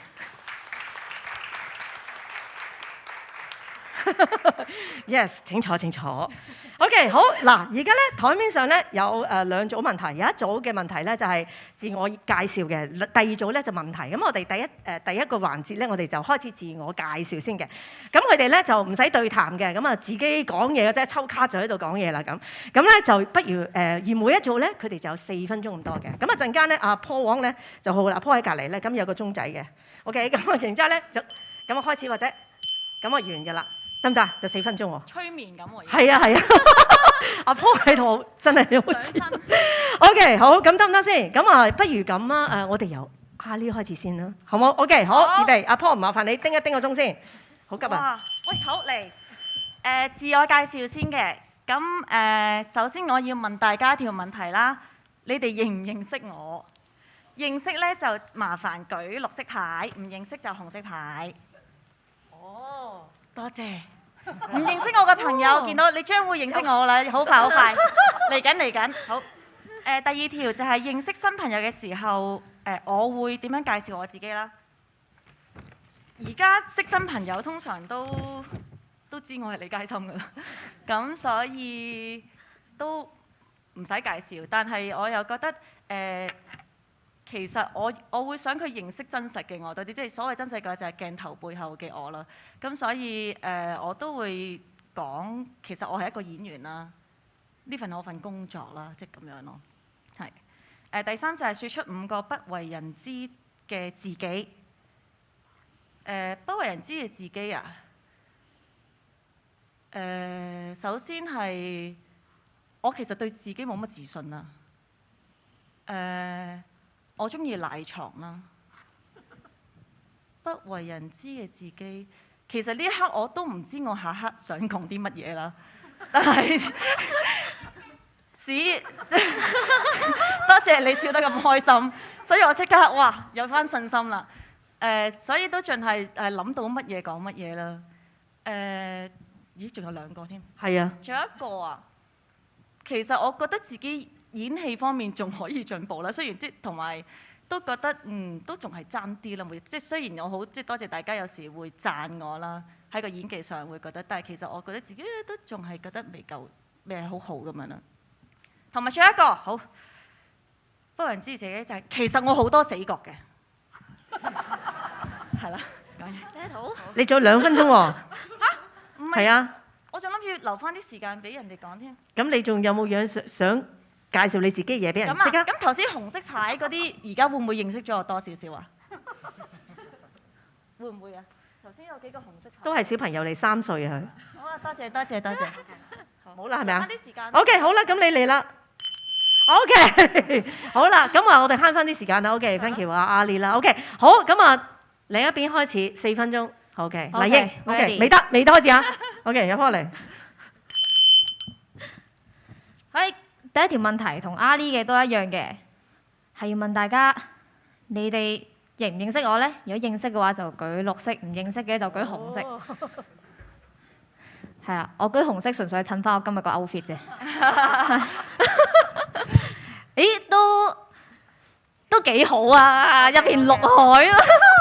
多謝。咁等陣舉紅色牌嘅觀眾就會認識我多啲啦。好，第二啦，就係認識新朋友嗰陣，你會點樣介紹自己呢？咁咧，因為我通常咧，我做訪問咧，都有一個講到好熟嘅一個介紹方式㗎啦，就係咧話大家好，我係小薯茄麗英，咁大家可以叫我做全死角美少女咁樣啦。咁如果真係新朋友嘅話，我會想佢特別留意我身高，因為我係148.9，咁唔可以少咗個0.9嘅，因為佢會影響我嘅高度，係啦，就係咁樣啦。咁同埋我會同佢哋講話，我好中意飲珍珠奶茶啦。即係我哋可以一齊研究一下邊啲珍珠奶茶好飲啊，係就係啲好無聊嘅自我介紹，但係呢啲就係可以認識新朋友嘅最快方法，係啦，就係咁啦。咁講出5個不為人知嘅自己，啱啱我都有啲驚訝啊！阿 Lee 佢講話對自己冇自信，咁呢一樣嘢都發生喺我身上嘅，即係我都係一個對自己幾冇自信嘅人。咁第二就係會經常質疑自己啦，係都係冇自信啦嘅一樣嘢，係攝咗2個添，幾好。跟住第三就係我遇到壓力嘅時候，我會大叫啊，就好似而家咁。咁第4就係我諗唔到添，真係不為人知嘅自己啊！有冇啲小秘密啊？嗰啲而家可以公開話俾大家聽啊！唉，哇！不為人知啊，即係冇人知嘅，靜靜雞做嘅嗰啲，靜靜雞偷食唔知乜嘢嗰啲。唉，靜靜雞偷食啲乜嘢咧？仲有5個。我好中意睇靚仔咯。呢個我冇特登講出嚟嘅，因為有啲怕醜啊，即係我成日都會喺網絡平台嗰度睇靚仔咁樣，係啊。咁如果你哋覺得自己都生得幾靚仔，就有啲危險，因為我會係咁望住你咁樣。最後一個啦，最後一個係咩咧？我都冇乜死角嘅，就係咁啦。OK， 冇啦係咪啊？冇啦。OK，thank you。OK， 叮叮。OK， 好，唔該晒。OK， 好有趣。原來咧，我哋介紹自己係唔係一件好容易嘅事嚟嘅，即係啊，原來係一個都要諗一諗點樣去讓人哋去認識我哋，或者外邊嘅人點睇我哋，或者我自己點樣去睇自己，都係可以好唔同嘅。OK，very interesting。好啦，咁啊而家到第2個環節啦，我唔行出嚟啦，坐下先。OK，咁咧第2個環節咧就好有趣啦。咁呢個環節咧就你哋2個互相去問對方。咁啊台面上有啲問題卡嘅，咁呢啲問題咧亦都係你哋預先諗咗想問對方嘅。OK， 咁啊自由嚟啦，就唔好一人一條啦。你中意點啊？對答又得，咁啊淨係俾時間你哋嘅啫。咁啊有6分鐘嘅時間，咁啊麻煩阿 Paul 又開始叮叮啦。咁細聲。好。咁第一條問題我想問阿 Lee 嘅咧就係你作為一個大眾公認嘅女神 BB 啦，咁時時刻刻咧都要保持一個最好嘅狀態，即係可能人哋期望你都係一個好 fit 嘅狀態啦。咁你會唔會因為呢一樣嘢而覺得好大壓力咧？絕對會，絕對會。因為頭先我都話，我覺得自己係真係有死角㗎咧，好多死角㗎。即係我相信每個人都會有，即係唔會係完美㗎嘛。咁但係當我哋無論係 artist 行出嚟，或者人哋心目中嘅我，原來係已經係擺咗喺已經有一個佢自己認為嘅範疇裡面嘅時候。咁尤其是我哋，如果你話普通人嘅話，就可以唔理佢啫。但係咁我出嚟做演員，或者咁我要面對佢哋，或者要承受一啲説話，無論好同唔好都好。咁有時我都會調翻轉諗，咦，其實真正我又唔係你哋講到咁嘅喎。但我好感激嘅，即係我感激佢哋嘅對我嘅讚美同包容，或者好嘅方面，我係會好感激嘅。但係有時尤其是女演員啊，即係女演員。真係會老㗎嘛，真係會殘㗎嘛，即係真係會。你哋隔住個電視打晒燈嘅時候，可能會覺得哇！你皮膚好好，但係真實嘅時候，當我爆粒瘡嘅時候，我就唔敢俾你睇㗎咯喎。即係你話會無形間有少少會覺得人哋對我已經有咗一個既定嘅期望或者既定嘅事啊。咁但係而我知道對我嚟講其實係一個落差，因為我好了解，我接觸得自己最多嘛。咁所以係呢一樣嘢要攞平衡，其實對我哋嚟講都係一件長期作戰嘅事咯。咁所以要時時刻刻要留意住即係要調整自己心態咯。就係其實我會接受我本身嘅自己其實係咁，我亦都唔介意俾人睇其實真正嘅我係咁㗎，即係亦都未必係可能你哋心目中諗到咁，即係透過電視、透過熒光幕嘅一個 filter， 即係可能未必係咯。咁我亦都係咯，我唔介意嗰面俾人哋睇到咯。咁所以反而我唔介意俾人睇到嘅時候，呢一樣嘢變咗係我嘅平衡咯。咁而家都係繼續咁樣落去咯，係啊。我諗而家嘅觀眾都會係唔使理我哋先，繼好續。即係我諗佢哋都係會好想見到你真嘅一面，係咯。即係我哋係咯。我想喺度表白過，我好中意你咯，我覺得你真係好正。多謝。係啊，同埋大家作為女神明嘅在心中。係啊，女神真係好多煩惱㗎，係嘛？係啊，大家明唔明啊？即係體諒下我哋啊，真係。我想催逼下你哋，仲有問題你可以問翻佢好，㗎。跟住到我問你，好你係習慣做一啲自己認為啱嘅事啊，定係令人哋開心嘅事？我覺得一路以嚟咧，我自己都係想令人開心多啲。唔知係咪因為我本身都係一個幾 care 人哋睇法嘅人啦，咁同埋我自己都係好想令人哋開心嘅。之前會因為呢一樣嘢會有少少 loss，我覺得究竟係咪我做緊自己中意嘅嘢咧？又或者有啲好迷失嘅感覺，真係一個 lost child 嘢。咁但係我真係呢幾年咧就即係呢幾年做咗小薯茄啦，都唔係好耐啦。但係我發覺其實我令人開心，同時都令到自己開心咯。咁呢一個就係我最想做嘅嘢，即係無論我以往拍劇又好，跟住我自己而家做緊我想要嘅音樂都好，我都係希望係可以做一個好似陪伴者嘅角色咁樣，我可以分享一啲開心嘅 message。因為呢一個社會，我覺得係已經有好多人好唔開心啦，好壓抑啦。咁所以我都想用呢少少嘅力量去令大家開心。而我見到呢個氛圍大家係因為我而開心，我都會好開心啦。就係咁啦。好啦，你可以繼續問嘅。你到你問啊。好，係喎。好。哇！呢個好簡短啊。承上題，你會點樣面對啱啱嗰種壓力啊？又或者人哋對你嘅抨擊嘅呢一種情況呢？你會用啲咩方法去疏解？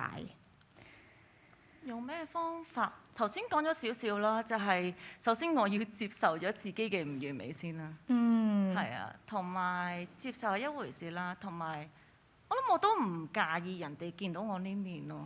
呢一樣嘢都緊要，因為藝人始終係真係，即係當人哋見到我哋係 filter 咗嘅自己嘅時候，有時真係會容易去驚泄露一啲自己真實嘅嘢俾人哋，即係原來佢真人係咁㗎，或者原來佢一開口係咁㗎，會係其實因為已經習慣咗，我哋會喺就係個電視個框框裡面。咁所以即係我又好彩就係。我好彩我都放得低啲，我算係放得低嘅，即係我都算係我唔介意。其實我想講我係需要表情管理好耐㗎啦。我由入呢而家我 TVB 嘅時候，我已經由第一日因為成日俾人影到一啲我嗰啲反眼相啊、半開合啊、講緊嘢啊，或者食到成口嘢嘅時候，即係影得太多嗰啲相，而佢哋係唔係嗰啲相係唔出街㗎嘛？即係佢哋覺得嗰啲相先有 noise 㗎嘛。跟住我一次，我每次見到都話：我要表情管理自己，我下次一定要收斂少少，或者覺得我下次有鏡頭嘅時候唔該可唔可以敏感少少？但我每一次都忍唔住啊！你明唔明啊？我明，即係每一次一見到聽到啲嘢時候反白眼啊，或者好自然就會出咗一啲好奇怪嘅樣啊，或者跟住後尾覺得唔緊要咯，我覺得。咁我起碼我嗰刻 enjoy 咗先，我嗰刻表達咗我情緒先啦，或者嗰刻人哋睇到人哋會覺得開心先啦，即係跟住就唔好諗，即係當冇你咁多嘅時候，我諗真係冇諗到咁多咯，即係我會focus 翻喺嗰刻嘅自己嘅情緒或者嗰個環境嘅氣氛嘅情緒多於你講個嘢會唔會講錯嘢，多於你個樣出嚟會唔會樣衰，我諗咁樣都係我一個方式去做到可能答到你呢個問題咯。哦，咁即係以往可能有冇啲？唔好意思，時間夠啦。sorry 幾殘好。你睇下次短啲，我俾你追問。唔緊要，因為陣間我哋仲有時間，你哋嗰啲問題好多我知道。OK，我哋都未係我哋一陣仲有時間俾你哋去互相去對質嘅。OK，好唔好？好啊。咁啊，好啦，而家麻煩你哋。OK，冇啦，冇啦。係咯，係啊，6分鐘就係咁噶咯。所以我咪話啱啱我咪講完咯，你聽唔到我講嘢。意思係話陣間唔使，你一陣收埋啲問題，自己墮落袋。陣間我哋有機會俾你問啊，我頭先講咗噶啦，係啊。你哋太想大家對話啦，係咪啊？係啊，真係好想。OK，好，唔緊要，陣間仲有時間，你哋可以追問對方嘅一啲問題嘅。OK，好，咁啊，麻煩你哋可以翻出嚟攞嘅。多謝，好，咁唔該晒。係咪到喉唔到肺咁啊？我自己都覺得係冇辦法。係啊，就係啊，咁我哋第時搞3日俾大家日日慢慢喺度講4個鐘啦，每一組。咁但係唔緊要，真係嘅陣間咧，我哋有時間咧，其實會有啲追加嘅時間嘅。OK，好，咁啊，哇，第二組我好叫好榮幸啊。其實咧，第二組咧，我哋嘅存在問題嘅時候，咁我就好高興能夠請到。即係常林法師同埋阿賢啦，咁我其實我一早就問常林法師，我真係好擔心，即係呢啲我唔知佢會唔會出嚟玩㗎嘛。但係佢一嚟到，好，咁就係佢話即刻就應承咗我。咁阿賢亦都係一個我非常之欣賞嘅一個年青學者，佢啲書好好睇嘅，大家有機會就可以買嚟睇下佢啲書，佢寫文章真係好好睇。OK，咁好啦，而家咧有請阿賢同埋阿法師。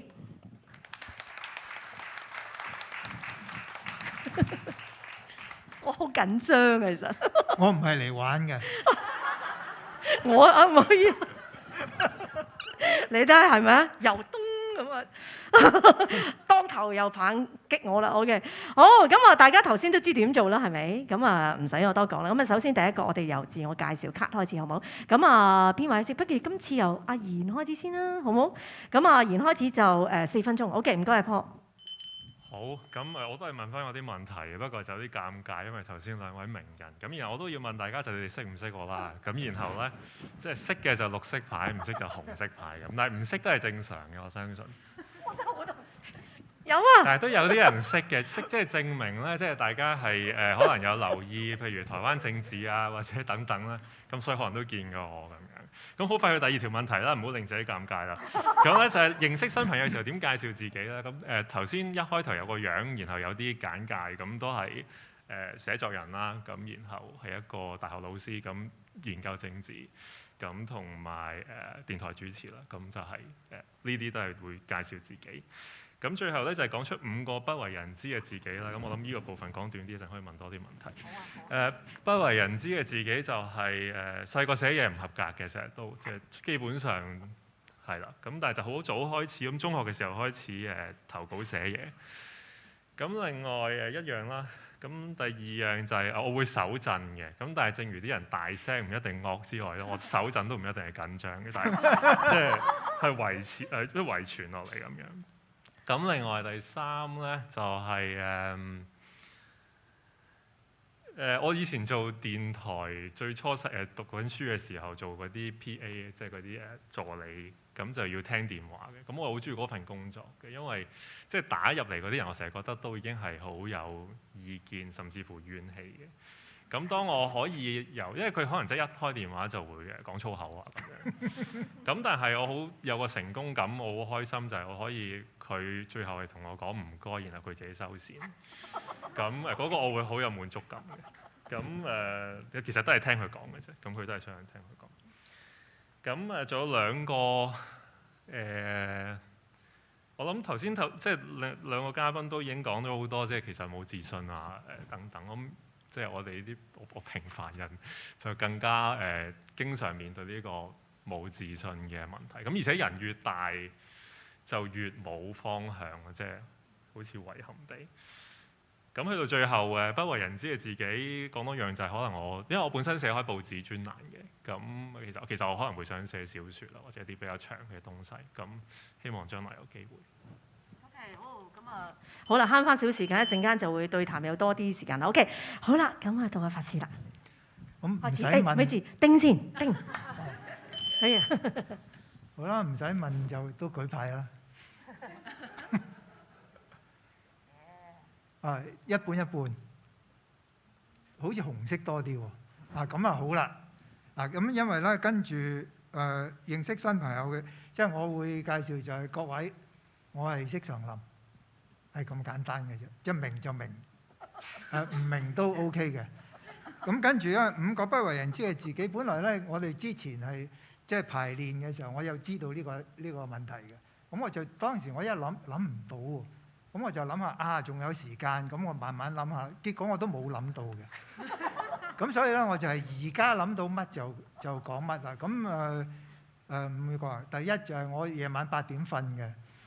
咁第二就係我朝頭早4點鐘起身嘅。咁然後我唔食晚飯嘅。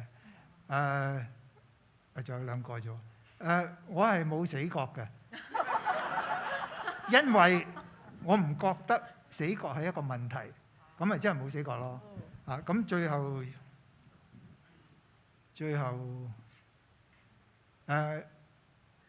就係我諗到乜就講乜。咁我而家我諗唔到講乜咧，我就唔講啦。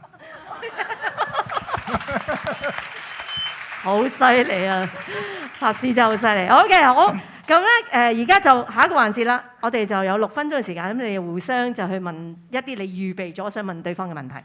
好，咁啊隨時嚟啦，唔理你哋嚟邊個，自己開始先啦。OK。好啦，嗱因為你個訪問咧就話明知山有虎，仍在虎山中啊。咁點解明知山有虎，仲要仍在虎山中咧？係有繼續存在喺虎山中嘅價值咩？好啊，多謝你嘅問題啊。咁我補充少少嗰個訪問就係類似應該係訪問我，因為我本身研究政治，咁嗰個係我主要嘅工作。咁所以嗰個虎山嗰個比喻，咁大家明白啦。其實我覺得嗰個題目落得有少少唔準嘅，因為編輯即係題目係應該唔係唔係訪問嗰個人落添嘅。明嘅。咁坦白講，我如果知道當日或者知道今日係咁嘅話，咁我當日唔會繼續喺即係大學畢業之後繼續讀政治研究政治嘅。所以又好似個題目唔係好準確。咁但係我諗另一樣都準確嘅，我而家都仲做緊啊嘛。係咪？咁我而家知道係咁啊，咁我冇未走或者冇走啊。咁我諗嗰樣嘢有價值嘅，即係嗰樣嘢唔因為個外在環境轉變而變咗冇價值。咁甚至乎個價值更加重要咯。即係我想知道發生咩事。即係我成日如果我教書嘅時候，啲同學做功課做 final year project， 咁因為我就教佢哋係做啲政策研究咁樣啦嚇。咁好簡單嘅，即係永遠個方法由一開始都係你揾咗一個問題出嚟先啦。咁社會上有問題，周圍都有。咁當有一個問題時候，你想知道點樣即係出現，咁然後揾佢點解，然後我哋希望最後係可以解決到嗰個問題。咁我諗呢一樣嘢，呢一個 cycle 到而家今日都仍然需要。咁所以我仍然相信有嗰個價值。咁亦都係點解我依然喺呢一度，或者依然做緊自己嘅工作。如果我係你咧，我就話就係因為山有虎先要我喺度嘛。我又冇咁勇敢，即係我又不是武松咁，但係即係我又唔可以咁樣講，我覺得未係。即係希望有一日我可以係咁樣講。咁我都準備有啲問題啦，咁就其實都好認真嘅問題。不過頭先你話冇食晚飯，通常我一聽到呢啲嘅時候，我就第一個問題想問會唔會肚餓？咁咧你可以話俾我知其實會唔會肚餓啦？咁另一個問題就係話出家之後啦，即係咁有出家前同後。咁出家之後，你最想做嘅係乜嘢？會唔會係因為我以前細個返教會咁好多時就會鼓勵你去信嗰個宗教，你會唔會鼓勵人出家㗎？絕對唔會嘅。其實出家之後，我做嘅嘢就係我需要做嘅嘢。因為我已經冇想做嘅嘢㗎啦。總之我做嘅嘢都係需要做。譬如今日我唔係嚟玩嘅，咁就係因為我覺得需要嚟嘅。咁因為好難得咧，就係有一個咁嘅機會，即係非常多謝Olivia有製造呢個機會，就俾我同一個咁年輕，即係相對我嚟講啦，咁係比較年輕嘅人，可以大家咁樣去對話。呢個機會我覺得好難得。咁同埋咧，我頭先好開心咧，就係紅色嘅牌係多過綠色嘅牌，咁我先有呢個價值，即係即係嚟到呢度可以接觸到多一啲唔認識我嘅人咯。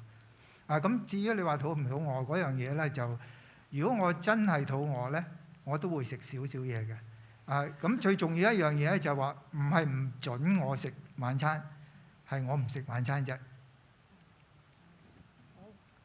咁可以再到我咯喎，繼續係啊。係咁政治有咩存在價值？佢係咪可以解決人嘅問題咧？好多時候我諗帶嚟更加多問題啦，即係早幾日我喺一個大埔嘅教育大學，咁應該係7日之前嗰一日，咁我就做完嘢翻屋企，咁就塞咗陣車，咁政治同人我諗嗰個距離好近啦。有冇存在價值？當然有，即係嗰樣嘢避免唔到嘅。咁但係又唔一定完全壞嘅，即係好多即係政治上有啲東西理論上係好㗎嘛。即係我哋譬如講一啲國際嘅機構，理論上解決紛爭，咁嗰啲都係政治嚟㗎，都係好嘅。咁問題就係話我哋點樣可以嗰個好 outweigh 個唔好？咁我諗需要好大嘅努力啦。咁頭先好似睇即係差唔多1個鐘頭，即係 David Glass 老師嘅嗰段片，佢提到好多佢面對發生嘅嘢，即係頭先我喺後邊都講到，即係肚餓啊，即係飢餓啊，戰爭啊等等。咁似乎呢啲東西係會不斷咁輪迴咁樣翻嚟。咁而家好似不幸地就係好似去到嗰個即係 cycle 嘅嗰一啲階段。咁但係即係大家可以做啲咩咧？或者點樣面對？咁我諗即係不斷去思考。咁但係即係不能逃避政治，冇辦法。係咯，如果我答就係，因為通常我問人我都要自己識答㗎嘛。咁如果我答咧就係冇話好定唔好嘅。因為唔好嘅之中，我哋又會學到啲好嘅嘢嘅。所以一切都係最好嘅安排啦。好啦，到我問啦咁。我通常問嗰啲問題，我都係揾唔到答案嘅。不過點樣揾存在？我問唔問啊？係啊，丁咗你一科幾怪，俾你問多個啦。我點樣揾存在價值啊？即係如果揾唔到嘅時候，可以點做？唔好揾咯。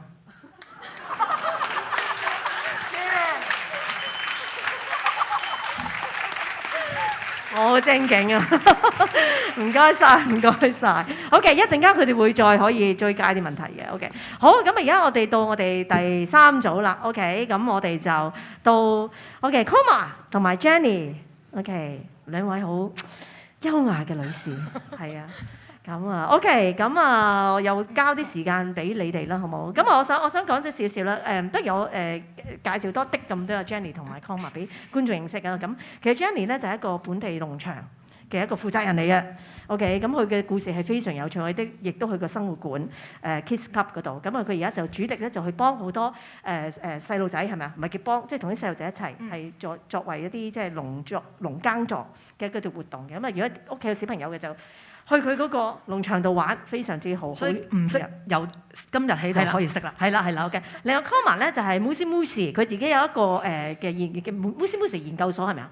係啊，咁佢係一個共融設計師嚟嘅。咁佢又做咗一啲嘅 product 咧，就係專係俾啲弱勢社群嘅，譬如一啲盲眼嘅人士係咪？咁然之後佢就設計一啲特別俾佢哋做一啲嘅銀包嘅。咁啊，所以兩位咧都係啲好關懷社會，亦都好愛社群嘅一啲人嚟嘅。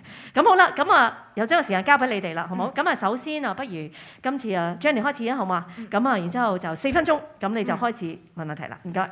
好。你哋認唔認識我啊？咦？竟然有啲咁啊！大部分舉紅色牌嘅朋友咧，你哋可以上 Facebook 去翻 Kids Club 生活 Kids Club 嘅網頁，咁你就會對我有多啲認識。仲有認識新朋友嘅時候點介紹自己咧？因為我而家經常就係會接觸啲細路啊，所以我通常介紹自己就係 Jenny 姨姨，但係其實我一開始唔係好接受，已經要開始介紹自己做姨姨咯。咁所以今日我可以講翻我係 Jenny 啊，講出5個不為人知嘅自己咧其實我都叫做有自信嘅。我諗有自信係對於自己嘅生活係覺得係舒服。同埋係connected 同其他人。咁另外一個咧，哎呀死，都係好似法師咁諗，唔好諗定，諗咗都唔記得。第二個我係癲嘅，癲起上嚟我自己都驚，我個女就知啦。第3個咧就係好似見到我好即係好好笑咁樣我以前個好似比較嚴肅，但係而家同得細路仔多咧，我都不話唔係，係我自己唔知啫，人哋知。佢話我成日喺 Kids Club 好似做棟篤笑咁樣。咁跟住最後尾一個啦，諗唔到5個啦，就係其實我係早呢2年咧，先至發現自己係一個 panic disorder 嘅一個患者咯。係啦。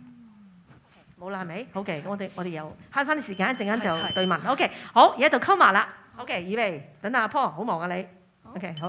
頭先常林法師俾咗一個好好嘅勇氣，我就係可以，如果係紅色牌多嘅話咧，其實就都唔需要驚嘅，反而嗰個存在意義仲多。咁我而家就問大家啦，識我嘅就舉綠色牌，唔識我嘅就舉紅色牌啦。好。咦，都有3位，咦，有4位，咦，有5位，都好啦。咁可能設計界會比較識我，或者其他界別就未必咁熟悉我咁樣啦。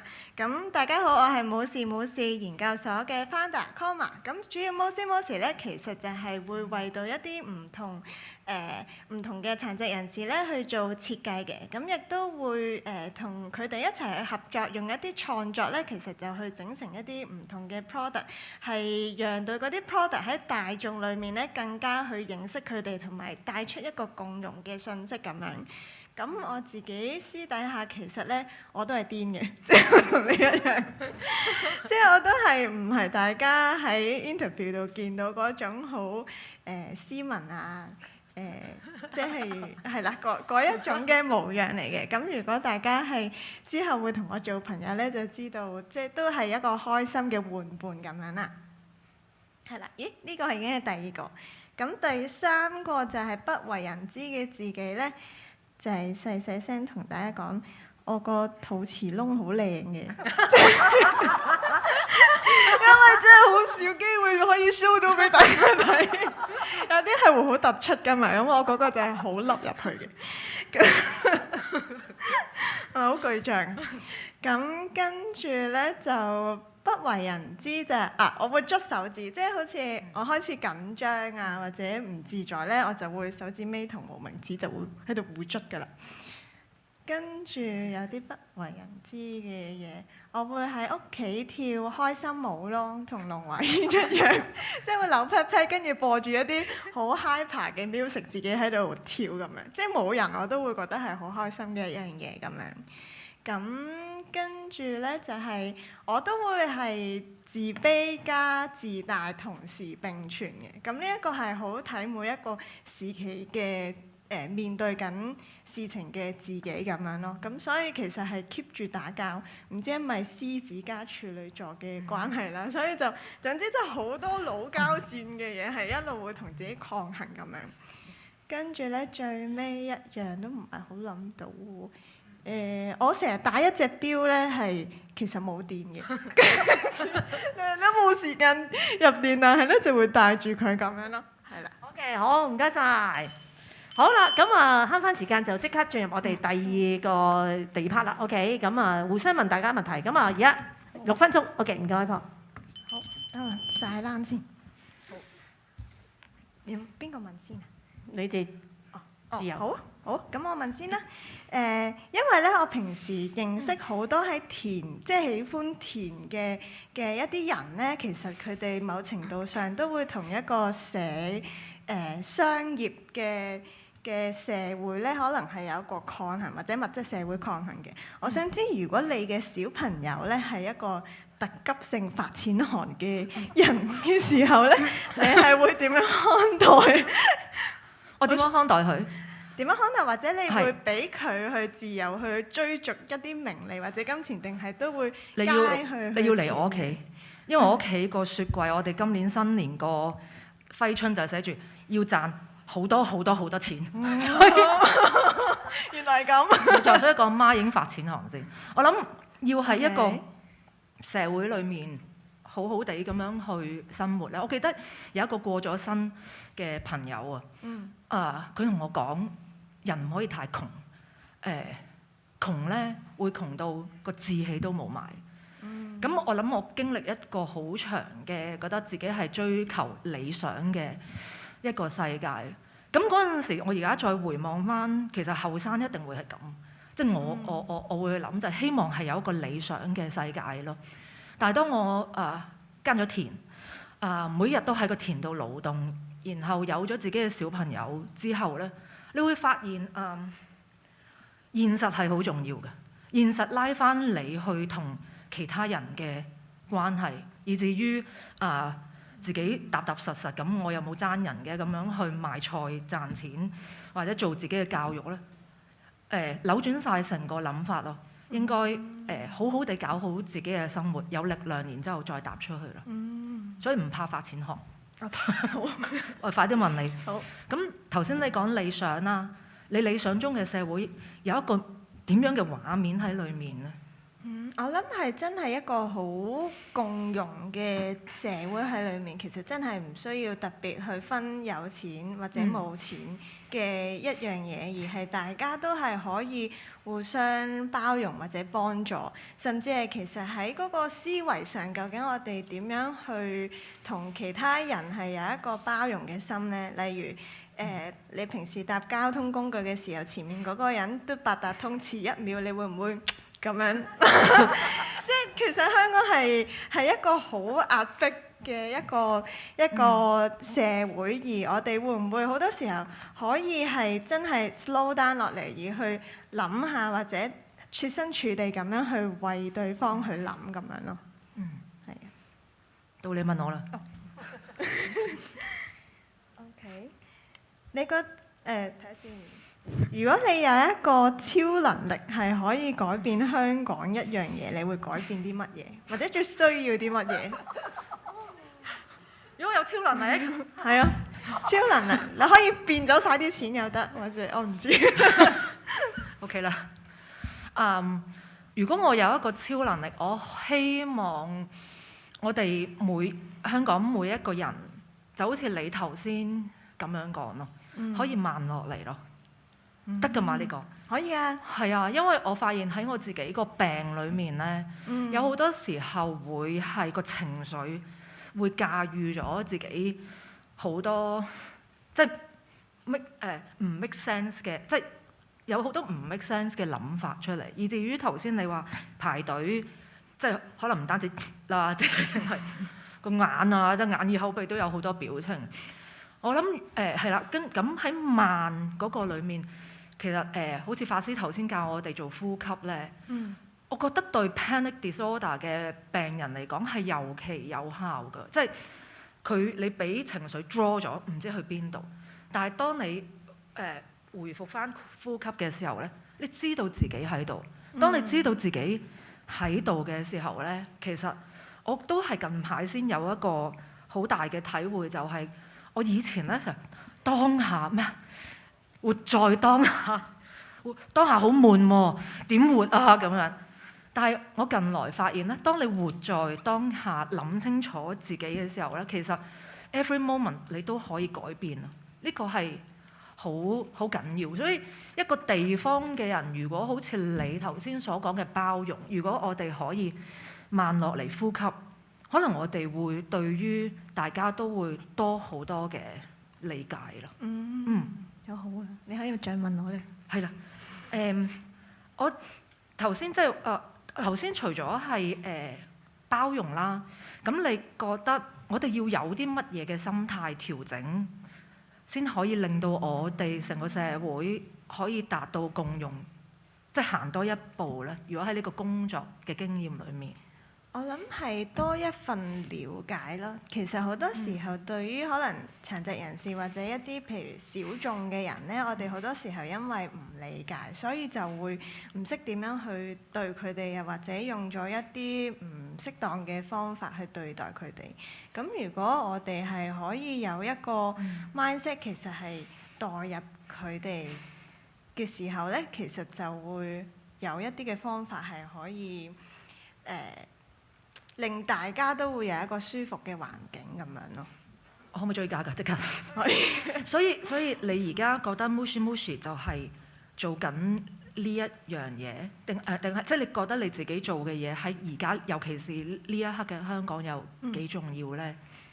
我覺得係好重要嘅一樣嘢，因為共融我覺得未必純粹係 for disabled 嘅，反而係即係尤其是而家咁分裂嘅可能政治立場又唔一樣啦，有好多嘅原因會令大家係會有一個對立嘅看法。咁我覺得其實基本上係每一個人都係可以有唔同嘅諗法，但係點樣去尊重每一個人或者接納每一個人嘅諗法咧，係我覺得係一樣好緊要嘅一樣嘢咯。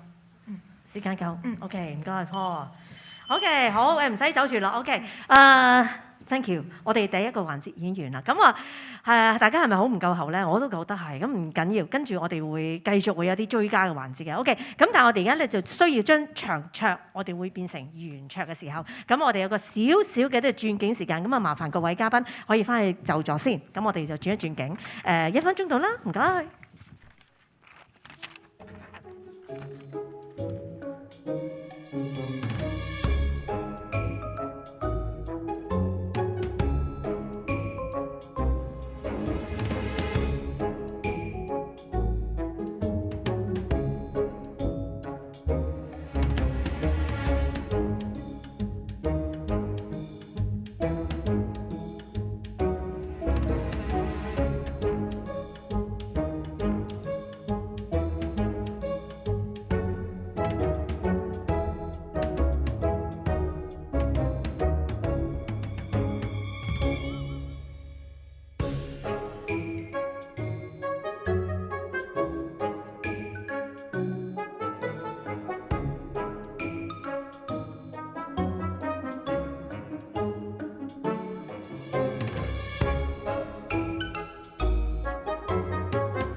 唔該晒，係咪真係幾快啊？OK，你啦，而家好似去飲咁啊，係咪大家？OK， 咁嚟到我哋嘅圓桌啦。咁點解由長桌變圓桌咧？其實圓桌真係希望大家可以坐埋一齊。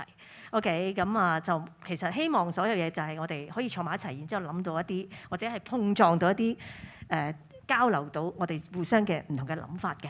好，咁我哋而家就呢個環節咧，咁頭先阿 Paul 咧就坐喺度靜靜啲，我見到佢寫咗，你睇下記唔記得？好多 notes 啊，真係好犀利啊！咁佢今日已經，我諗佢已經忍唔住有好多嘢想追問。咁而家呢個 session 咧，就首先由阿 Paul 咧就追問大家一啲問題，頭先聽到嘅問題裏邊，好嘛？咁阿 Paul 好似都係有15分鐘到啦。OK， 咁你哋當然可以互相又去回答等等啦，好冇？咁我叮你咯，而家好冇？咁我而家開始。OK， 好啊，多謝大家啦嚇，我都係唔係嚟玩嘅法師，我嚟學嘢嘅，咁所以咧，同埋我嘅身份我唔使 show card 㗎，你哋唔會識我嘅。咁咧，我嘅身份就係一個臨床心理學家，所以但係咧，其實我主要嘅工作係聽人講嘢，咁所以咧係寫低咗好多嘢，同埋我聽到好多嘢嘅，咁啊個腦好爆，咁所以咧就跟次序啦，我驚我撈亂。我問咗 Ali 先，攞個咪啊，兩個咪呀，移動啲咪。因為屬於自我形象啦，咁樣。頭先你話你都冇自信嘅咁，如果你見到一啲比你冇咁靚，或者比你冇咁吸引嘅人，但係佢哋自信多過你嘅，你會有啲咩諗法，或者你可以做啲乜嘢咧，去令到或者同大家分享下，你可以提升個自信咧？我諗冇自信嗰個位，可能我後期了解到啦，因為細個唔知啦。後期了解到就係我係一個幾中意挑剔自己嘅人，而我嘅冇自信亦都嚟自於由細到大嘅我一次又一次對自己嘅挑剔同埋嘅覺得，永遠都覺得自己做得唔夠好啦，永遠都覺得爭啲咁樣啦。但係其實呢啲係純粹自己諗出嚟㗎，即係好似精神病咁樣，即係你永遠覺得唔完美、唔滿足嘅嗰樣嘢，跟住後來發覺係其實無止境。你啱啱提到其實所謂嘅自信唔係即係外表，唔係一個係嗰啲嘢，即係所以我有時見到一啲即係所謂人哋可能外間認為唔靚，甚至乎嘅人，其實我都可以見到佢好靚嘅嘢，即係反而我喺欣賞人哋方面咧，我又會容易欣賞到對方一啲特質，係覺得哇〜唔係喎，覺得你呢樣嘢好 interesting，我呢樣嘢好靚。但係咧，反而呢一樣嘢我係喺自己嗰度咧，我又冇㗎喎。即係所以呢樣嘢係奇怪咯。咁直至到即係可能 that's why 點解我會中意演戲，即係做咗演員，就係原來我發覺我做咗演員即係接觸咗戲劇之後，即係所謂嘅藝術之後，我開始了解多咗自己，因為即係演員本身就係要一個，我可唔可以叫做包容，即係我覺得我係要經歷唔同嘅人生，我就要不斷吸納唔同嘅嘢。咁從中可能我透過唔同角色，我會了解多咗自己之後，就發覺咦，其實我唔係淨係用一個單一嘅角度去睇自己咯，我可以用好多面去睇自己，亦都正如我去睇人哋一樣咯。咁我識得轉移咗呢一樣嘢之後，我就發覺咦，我開始揾到點解我由細到大都即係咁中意挑剔自己，同埋對自己冇自信，我開始揾到呢一個位，係。多謝。有冇邊位想回應下？有人想回應下你啊？有冇啊？我有啊。我想問係，其實係你嘅成長背景底下，會唔會係即係可能你自己唔知道，但係其實會唔會身邊嘅人都會有好多挑剔嘅説話，而令你其實無形中你自己都會有好多呢一啲嘅質疑？會，呢個原生家庭一定有影響，因為我屋企人本身都係傳統屋企啦。傳統屋企就係永遠咧鬧係第一個鬧，讚咧係唔會讚出口嘅。即係咧，當我會覺得我呢樣嘢做得唔好咩？佢話呢個係應該㗎，即係我覺得你做得好係應該。原來係咁嘅咩？呢個世界咁咧，但係OK 到出咗嚟做嘢，或者甚至乎開始自己事業工作嘅時候，唔係㗎喎。其實認同鼓勵係好緊要㗎喎。咁但係你唔會走去同阿媽拗呢啲嘢㗎嘛？係咪先？即係找屎啊！咁樣所以就自己開始去轉化咯，同埋開始去OK， 原來有時啲嘢唔一定係用翻由細到大人哋對我嘅方法嘅，因為人哋對我嘅方法，我某程度上我用咗喺自己身上，但係原來去到一個位，發覺我可以都唔使用呢個方法對自己嘅，即係咁樣咯。好啊，唔該晒。好啊，咁啊，文慧英咯噃。有啲咩衝動令你可以咁大聲同人講我係有死角嘅？但係頭先你又講咗個笑話係，其實我係冇死角嘅。咁但係頭先嗰個我聽落去，我覺得唔係一個笑話，而係你覺得有一種自信話俾人聽，我係有死角。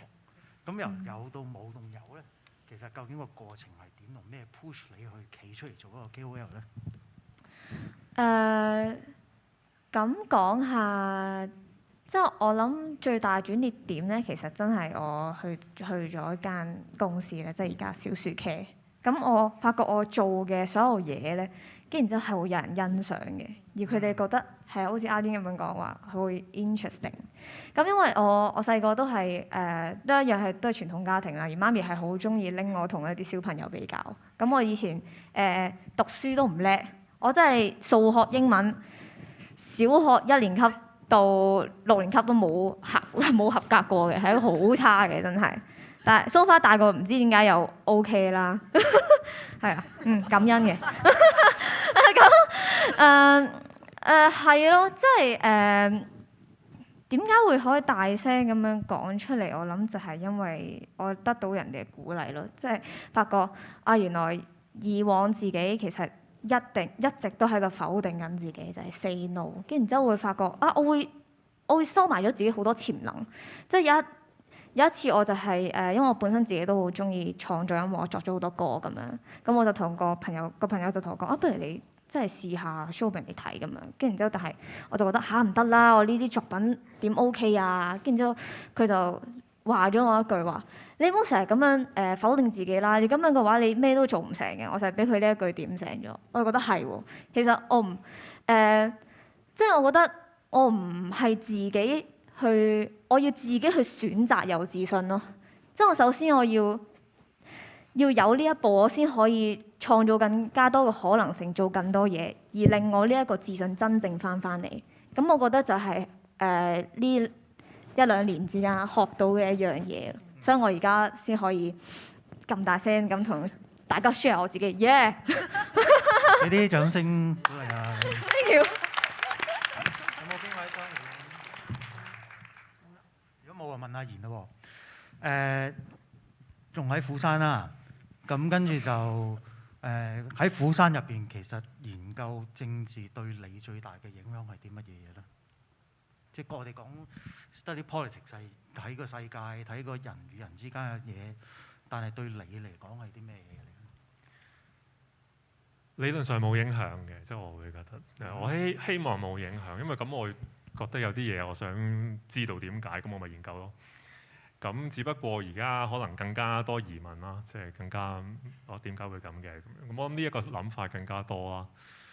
咁同埋我又覺得即係專業嚟㗎嘛，我覺得我做緊嘅嘢係。咁我如果確守我嘅專業，我理論上我即係當然呢個好似好你係咪真嘅咧？即係當然一邊都會會動搖啦，會驚啊。咩線啊、底線、紅線，各種各樣嘅線，咁要諗啦，即係都要思考，咁始終自己都要安全啊嘛。咁但係依然因為我好相信我自己讀博士嘅老師係英國人，咁研究台灣嘅。我成日都講呢樣嘢嘅，就係話我到今時今日我都唔知佢政治立場係咩，因為嚟台灣就一係藍一係綠啦咁樣，咁好易你會話到俾人聽，或者人哋感覺到你係我邊一邊多啲咁樣。咁我跟咗佢咁多年，我都唔知佢實際係邊邊。當然佢同一個比較少嘅，即係同環保有關嘅政黨係聯繫比較多嘅，但嗰個唔係嗰個台灣嘅政治 context 嚟。咁嗰個係我好想學習嘅東西嚟。我要做嗰個專業，我研究嗰個政治，咁唔等於我中意，或者人哋要知道我中意啲咩，甚至乎係咪需要一定喺嗰樣嘢上面有一樣我中意嘅嘢。咁我呢一樣嘢係我好即係希望一路做到，或者我一路 as long as 我留喺呢一個地方做緊呢樣嘢，我都要學嘅或者要做到出嚟嘅嘢。要唔 take side 都好難嘅，基本上。好，有冇追問？有冇追問啊？我想補充啫，即係因為我頭先阿賢最後嗰個就係話揾唔到人生嘅意義，咁點咧？咁即係等於而家話。你喺個專業上邊，即係話我仲未揾到嗰樣嘢嘅時候，就不如咧係放鬆啲，即係唔好刻意去揾。咁頭先我話唔揾咪得咯，咁啊好似好不負責任咁啊！即係你咪即係一走了之，其實唔係嘅。原來有好多嘢咧，我哋唔刻意去揾嘅時候，佢會自己出翻嚟嘅。即係好多時都係咁樣嘅。即係我頭先我哋入翻去之後，我就同阿賢講咗個比喻。即係有條羽毛，佢一路咁樣飄落嚟。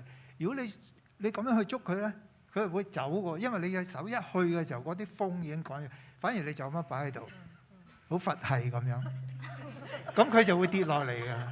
但係佛系得嚟，你都要喺個啱嘅位先得㗎嘛。你唔可以就咁樣攤喺度就以為敗利㗎嘛。係就係咁樣。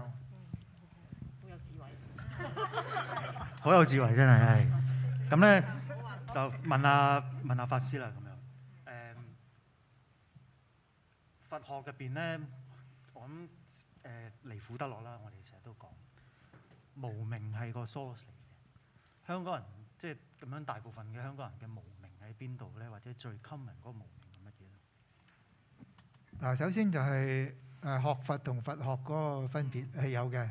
佛學咧就係將佛法作為學問咁樣去研究，學佛咧就係我哋學佛陀嘅教法。咁我係學佛嘅，我係唔識佛學嘅。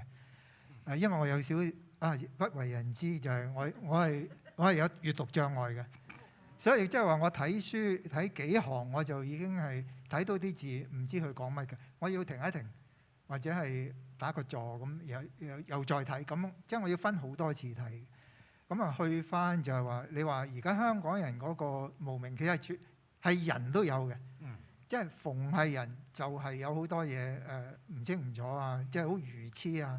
即係有好多貪慾啊，好多咁嘅嘢。即係如果唔係我都唔使咁啦。即係因為點解咁樣係有個好大嘅好處咧？就係譬如話我唔使諗洗頭水啊、護髮素啊，今年興咩時裝啊，長啲短啲，我全部唔使諗。所以我做嘅嘢只係需要嘅嘢啫。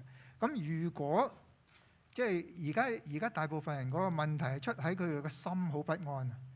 即係如果所有嘅人都識得覺察到自己情緒起嘅時候，即係嗰種不論係不安啊、憤怒啊、掹整啊，或者係即係焦慮啊，即係乜總之任何情緒，佢一覺察到起嘅時候，佢即刻停一停，然後翻去自己呼吸。嗱，好簡單㗎咋嚇，不過唔容易，因為唔習慣啊嘛。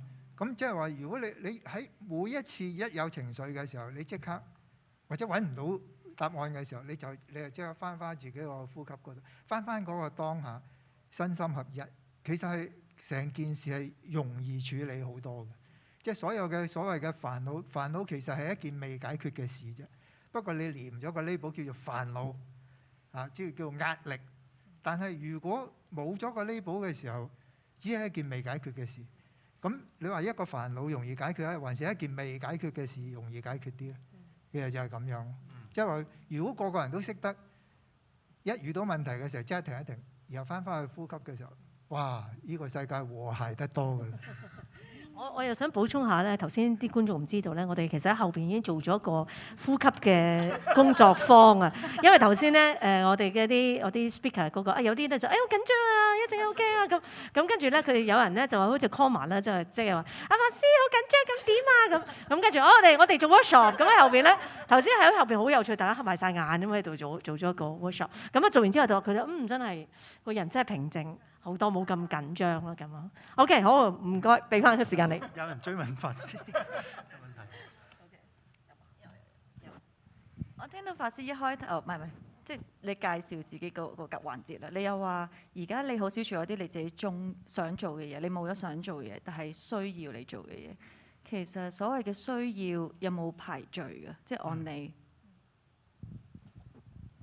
其實最重要係喺適當嘅時候做適當嘅事。因為咧，我哋有陣時有啲嘢我哋係需要做嘅，不過呢個時候唔適合，咁我哋咪做第二樣嘢先。所以唔會話，因為其實如果你話排序咧，其實係有可以順便講一講，即係我自己嘅經驗啦，就係話原來我哋日常要做嘅嘢咧係得4種嘅啫，冇超過呢4種噶啦。第一就係又重要又急嘅，第二咧就係重要但係唔急嘅。第三咧就急但係唔重要嘅，第四就係又唔重要又唔急嘅，冇超過呢4種噶啦。咁個個都知道，梗係做第一種先啦，第4種啊梗係最尾先啦。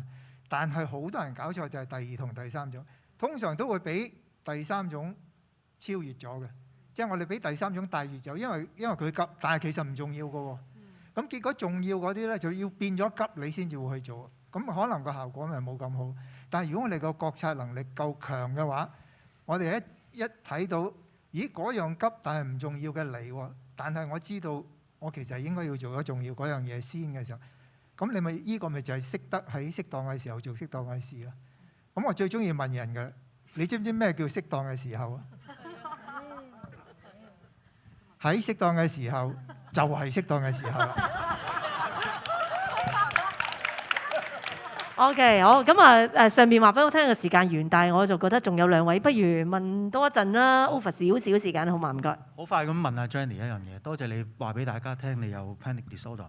咁我估你有得呢個 label，應該你都係睇過一啲專業人士話你有，你先至有啦。咁但係似乎係種嘢幫到你多啲，係咪？可唔可以咁講啊？唔係，我係種咗嘢之後先至係啦，先至有。咁大鑊，點樣可以解釋下？點解係種咗先有咧？我仲諗住叫人開始學種嘢添。係啊，因為其實就算係學種嘢，我諗我哋都係喺呢個地方長大咯。即係好似頭先阿莉亞仲有麗英咁樣講，其實我哋嘅成長係我哋係習慣去呼應好多要求。由學校開始或者喺屋企，其實我哋好少有一個獨立嘅空間，係或者有一種相處係佢讓你如是咯。你係點樣？即係我鼓勵你去啦。你唔一定係要喺嗰個學業成績即係走上去，即係我嗰個去發現自己嗰樣嘢。咁所以我都唔例外係其中一個啦。反而係種咗田之後。我係一個，我覺得係冥冥中有注定嘅，即係你settle 咗啦，咁但係你諗住嘅積咗幾十年嘅嘢，佢先至有條件去呈現翻出嚟，要我去面對翻咯。咁所以應該話我係耕咗田之後先有 panic disorder， 但係喺譬如呢5-6年嘅時間咧，我最感激嘅就係因為我已經係一個種田嘅環境咯，咁所以喺一個咁樣嘅環境康復對我嚟講係最好嘅。好，多謝。好，有冇人追問啊？請問想問多少少啊？其實我好想問阿 Jenny 啦，因為咧我去之前我去阿 Jenny 嘅農場嗰度咧，咁佢話俾我聽好多野豬去襲擊佢哋嗰啲農作物嘅。佢頭先嚟到嗰時候咧，我哋啱啱先 share 到話，我哋琴日本來有活動，即係喺係咯，咁跟住咧就琴日打風，咁啊跟住我哋就變咗頭先咁早發生咁，咁跟住我就話哎呀死啊又咩啊咁跟住咧阿 Jenny 話係啊，琴日嗰啲。因為佢應該收成嘅啦，咁啊點知啲野豬又去襲擊佢哋？咁我哋就講一樣嘢就係，有啲嘢咧其實你點樣要，可能同法師都所講嘅有關。我哋有啲嘢我哋冇得，好似冇得抗拒啊！即係有啲生命或者有啲危難或者有啲困難嘅時候，好似冇得抗拒。咁我就想問你，特別係農作物，你天地係咪啊？即係氣候所有嘢，唔係你能夠 control 到嘅。OK， 咁當面對嗰啲問題嘅時候，你用咩心態去調整咧？咁都見到農作物食晒，咁你都嬲噶嘛會？超嬲！跟住早2晚，跟住我老公翻到屋企咧，即係收到個消息咧，哇！我覺得自己好似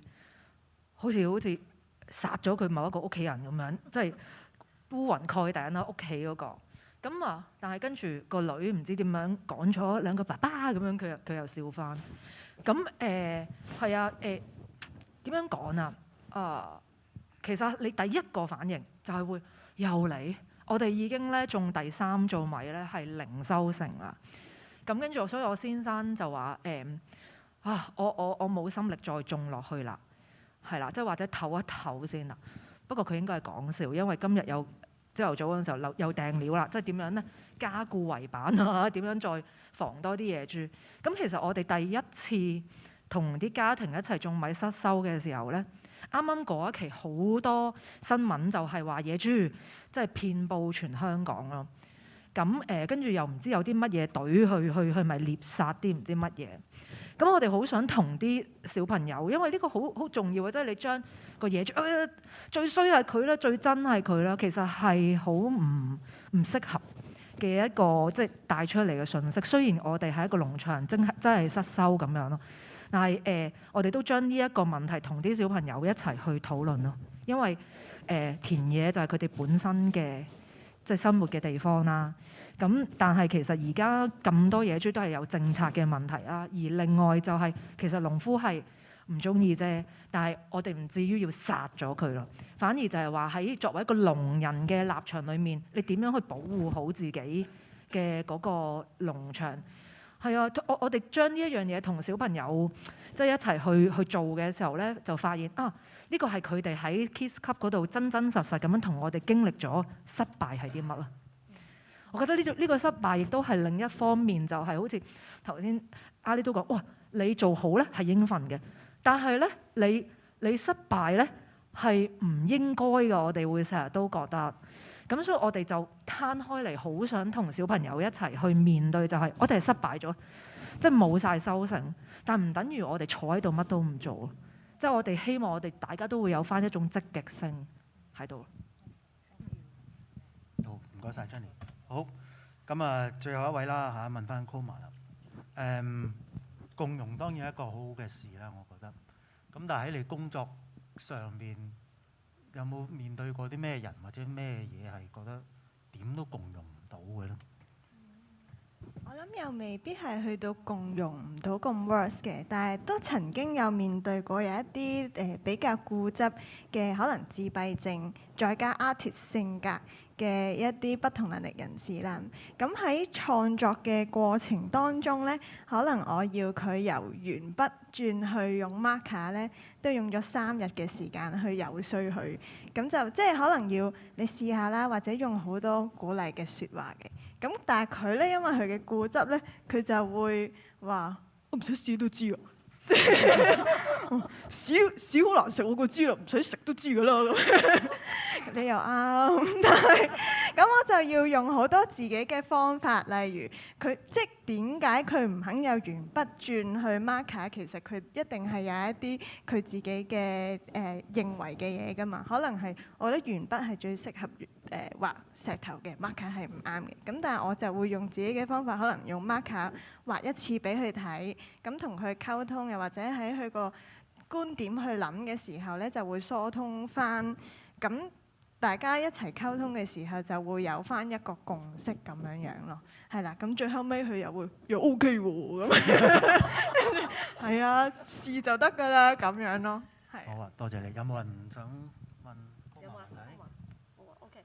好，咁啊，呢個 session 就完。sorry。咁呢個 session 就完啦。OK， 好，咁啊，其實下一個 session 我哋其實已經進入咗㗎啦。咁啊，我哋呢個就係自由對碰嘅時候都碰緊啦。咁啊，我覺得頭先你有啲問題啦，我覺得可以追加去問啦。另外咧，其實我哋今日嘅 topic， 我哋 Can we make a change？ 咁其實大家都喺你哋嘅工作上邊，或者喺你哋而家嘅行緊嘅路上邊，或者你人生裏邊，其實我都頭先聽到好多同 change 有關嘅嘢嘅。咁所以我又想問下你哋覺得你哋做咗有幾多咧 change？ 辛唔辛苦咧喺呢個過程？或者你覺得將來係或者係咪都可以轉變一啲你覺得而家面對嘅困難咧？咁啊，我又想大家呢個時候有10分鐘，我哋又從呢個 topic 裏邊，由你頭先講嘅嘢裏邊再去遠少少，就係你嘅工作有冇 change 咧？譬如阿賢咁，即係喺個副山裏邊咁，係咪change 到咧？等等，咁我哋不如由呢個 topic 再引申多少少嘛 ？OK， 好，咁啊10分鐘 ，OK， 自由你啦。我先啦。我想講咧就係你想唔轉都唔得㗎喎。係依個宇宙大自然嘅定律就係任何一樣嘢佢都喺度變。就算呢個咪 stand， 你以為佢冇變，但係其實佢係分分秒秒都喺度變緊。即係冇嘢係唔變嘅，所以如果你話我堅持我死都唔變㗎啦，咁其實係唔得嘅，即係唔 realistic 嘅。所以我哋一定要接受任何嘢都會變，好嘅嘢會變，咁你咪唔會執着咯。唔好嘅嘢都會變嘅時候，你咪唔會埋怨咯。就係咁樣即係接受一切嘢都會變。OK， 其他有冇啲回應？阿賢係咪舉手啊？唔係我拗頭啊！就俾我捉。好困難啊！好多嘢梗係會變啦，即係，但係個問題就係話好多時有啲轉變唔單止係想定唔想啊，係可能有啲客觀嘅，或者係相信有客觀嘅好壞入邊。咁所以如果有一啲客觀好嘅嘢被轉變，咁我哋係咪應該做一啲嘢去 slow down 佢咧，或者甚至乎改變佢？就我諗呢個係一個好大嘅問題，即係當然隨遇而安係一樣嘢，或者需要學習啦，因為可能歸根結底乜都改變唔到。咁但係唔等於冇咗嗰個力挽狂瀾嘅態度。即係我會相信係咁樣。咁但係好困難啦，即係因為可能去到最後都只能夠發現就係我無力改變任何嘢。但係我會覺得好重要就係我至少要試過我做過。咁我可以話到俾人聽，我都盡咗力啊咁樣。咁我諗呢個反而都好重要。即係因為而家好多時即係因為我覺得而家好有趣，因為我成日都會覺得自己後生啦，或者因為好細個開始寫嘢，咁然後就會俾人貼咗個 label 咁都後生咁樣。咁但係咁而家教書，我對住嗰啲其實細我都差唔多10年8年。咁當我面對佢哋或者見到佢哋嘅時候，都雖然我其實由細到大都冇諗過要教書或者要做教育，但係即係不能避免地無啦啦做咗呢樣嘢，咁就開始會諗啊，咁其實都可能係唔可以話教佢做人，因為自己都唔識。咁但係都要思考呢樣嘢，或者正如我哋講面對改變嘅時候，即係我諗年紀越大，應該可能會越應該學習得到我哋面對嗰個改變啦咁樣。咁但係點樣去面對一啲相對地更加 resist 改變嘅年輕人，即係點樣去 strike 呢個 balance？ 我係咪話俾佢聽啊？你都係接受佢啦咁樣，定抑或係點樣？即係我一路都思考緊呢個問題。好，有冇其他？我想追問阿賢，就係你頭先話嗰個力挽狂瀾，因為嗰個力挽狂瀾嗰4個字好震撼。我想問呢個力挽狂瀾呢一個力呢個範圍係指啲乜嘢嘢？呢個就係文字嘅重要，即係未必係真係咁有力。但係我諗係做過啊，即係自己決定然後自己做，唔得嘅咁咪試過做過咯。咁或者好多嘢外邊突然之間加俾你。舉個例，即係我以前有個節目嘅做。咁都盡力做開心啦，咁樣即係錄下，即係拍下電視咁樣。咁去到後期就冇咗，即係冇得做。咁原因就應該唔係話我做得特別唔好嘅。咁就個節目 ongoing 嘅喎，即係當時。咁但係就某啲人就有得做，有啲人冇得做。咁呢啲一類型嘅東西成日都發生啦。咁但係我又至少起碼當我面對嗰個改變就係我冇得做啦，咁但係唔係因為我做得差或者我冇盡晒力去做，咁我諗嗰個係一個力挽狂瀾嘅層面。咁我又想跳一跳，我想問下啲好耐冇講嘢嘅麗英，即係力挽狂瀾，你需唔需要？如果你係即係頭先都講啦，你其實有一個即係你話好似冇自信，然之後跳出嚟嗨咁，即係嗰個麗英嘅時候，即係嗰個你需唔需要一個力挽狂瀾嘅力去幫你去做一啲轉變嘅？即係因為我覺得好有趣，先我哋開始講緊，因為亦都頭先我得意阿賢佢再講，佢力挽狂瀾嘅其實佢嘅語言佢仲有一句就係好無力感啊。其實呢兩樣嘢，我諗喺呢段時候，特別係香港啦，或者其實可能全世界都係，好多時候我哋覺得即係無力感呢樣嘢係令我哋即係塞住我哋好似係喐唔到嘅，即係覺得自己冇能力做。咁我想問下麗英啊，你好似好咁，即係好有力㗎嘛？你咁，你點樣睇呢樣嘢咧？其實無力感呢樣嘢咧，就會面對好多嘅，而我覺得。同埋我諗每個人都會係中意喺自己嘅 comfort zone 係會有一啲少少去懼怕去改變嘅呢一樣嘢。但力挽狂瀾呢個真係咪真係好用力咁樣去做咧？其實我覺得我自己係會嘅。因為我知道如果我塞住咗喺一個地方啦，跟住然之後我自己本身真係有啲惰性咁樣咧。如果我唔用力咁樣 push 一下自己去做一啲改變嘅話，我唔會有一啲嘅新嘅嘢俾到我，係咯。尤其是即係我哋做 creator 嘅或者做設計係創作嘅，我覺得會更加明呢一樣嘢。咁就算你即係可能知道嗰樣係咯，即係知道嗰樣嘢可能改變唔到，又有改變嘅機會好微啦。咁或者你好驚去面對呢樣嘢，但係你都要逼自己去試咗咯。係咯，我就覺得係咁樣咯。係，同埋我有樣嘢想問法師嘅，可唔可以問？我嗰個有啲無聊嘅問題。咁而家啲年青人呢個都講話佛系拍拖咁樣。咁你點樣睇佛系談戀愛呢一樣嘢？裏邊有冇改變嘅嘢？即係有冇一啲有關改變嘅，或者你點樣睇都得。嗱，其實佛系佢係講乜咧？佢係講隨緣，即係話我攤喺度，緣分到我就會發達㗎啦咁。咁佢真係乜嘢都唔做嘅，即係佛系嗰個講法係乜嘢都唔使做。咁但係頭先我都有講嘛，個羽毛跌落嚟，你都喺個啱嘅位㗎嘛，唔係就咁攤喺度，個羽毛會飛埋嚟你嗰度㗎嘛。咁所以咧，我會提議大家咧就係話隨緣就唔好隨緣。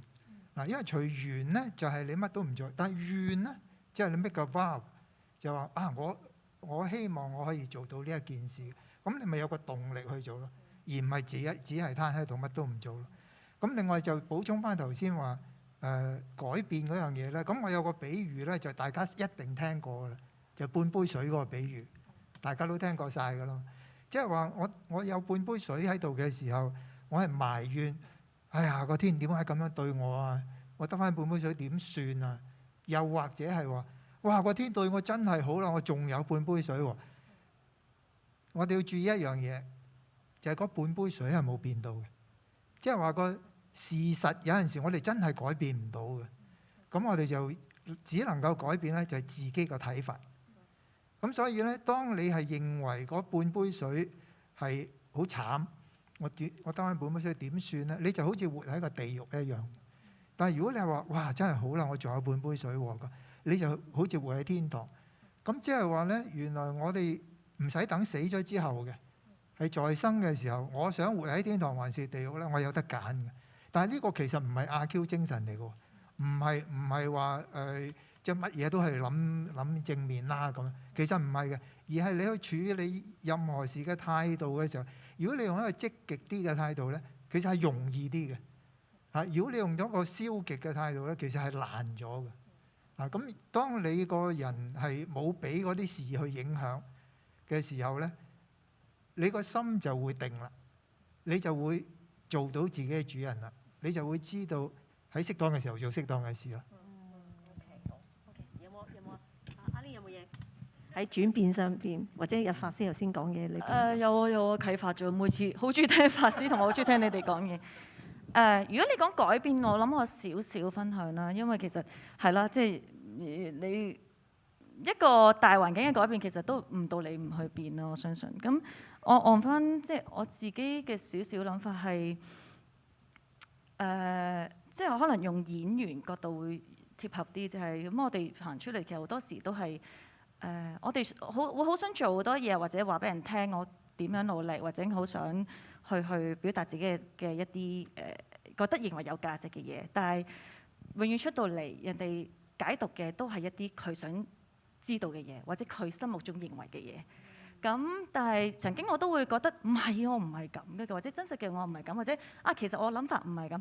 但係去到一個地步，我覺得。我諗尤其是年輕嘅時候啦，即係我諗好大部分年輕人都係好着重自我，即係所謂嘅我係咁噶啦，我咁樣諗法或者我覺得咁樣啱，我睇呢個世界，我睇屋企好多嘢覺得呢個世界唔啱，屋企咁樣唔啱。但係有時調翻轉係咦我 blend 咗點突然間 ？OK 好快翻嚟，呢個都係一個人哋唔知嘅我，因為我做 live 咧就係好多時都會咁樣 blend 咗。但係你都係咁，係啊，但係其實有時我都去到一個位，就係其實你嘅自我係咪真係咁重要咧？係咪真係咁需？即係有時係調翻轉，你留翻少少距離。所謂嘅距離就係其實人哋點樣睇你，或者個世界俾啲乜嘢你，其實都係一條路嚟噶嘛。即係你可以話喺可能，如果你覺得你自我係黑白色嘅時候，其實灰色嘅地方都佔好大部分。即係譬如頭先同法師傾偈都有傾過。咁我覺得你留翻一個灰色嘅位去。原來人哋咁睇我唔緊要啊。其實譬如我知道心目中我有個諗法就係，我認為我相信我嘅價值，即係可能法師所講嘅願啊，唔係緣係願。我心目中有一個願係啦。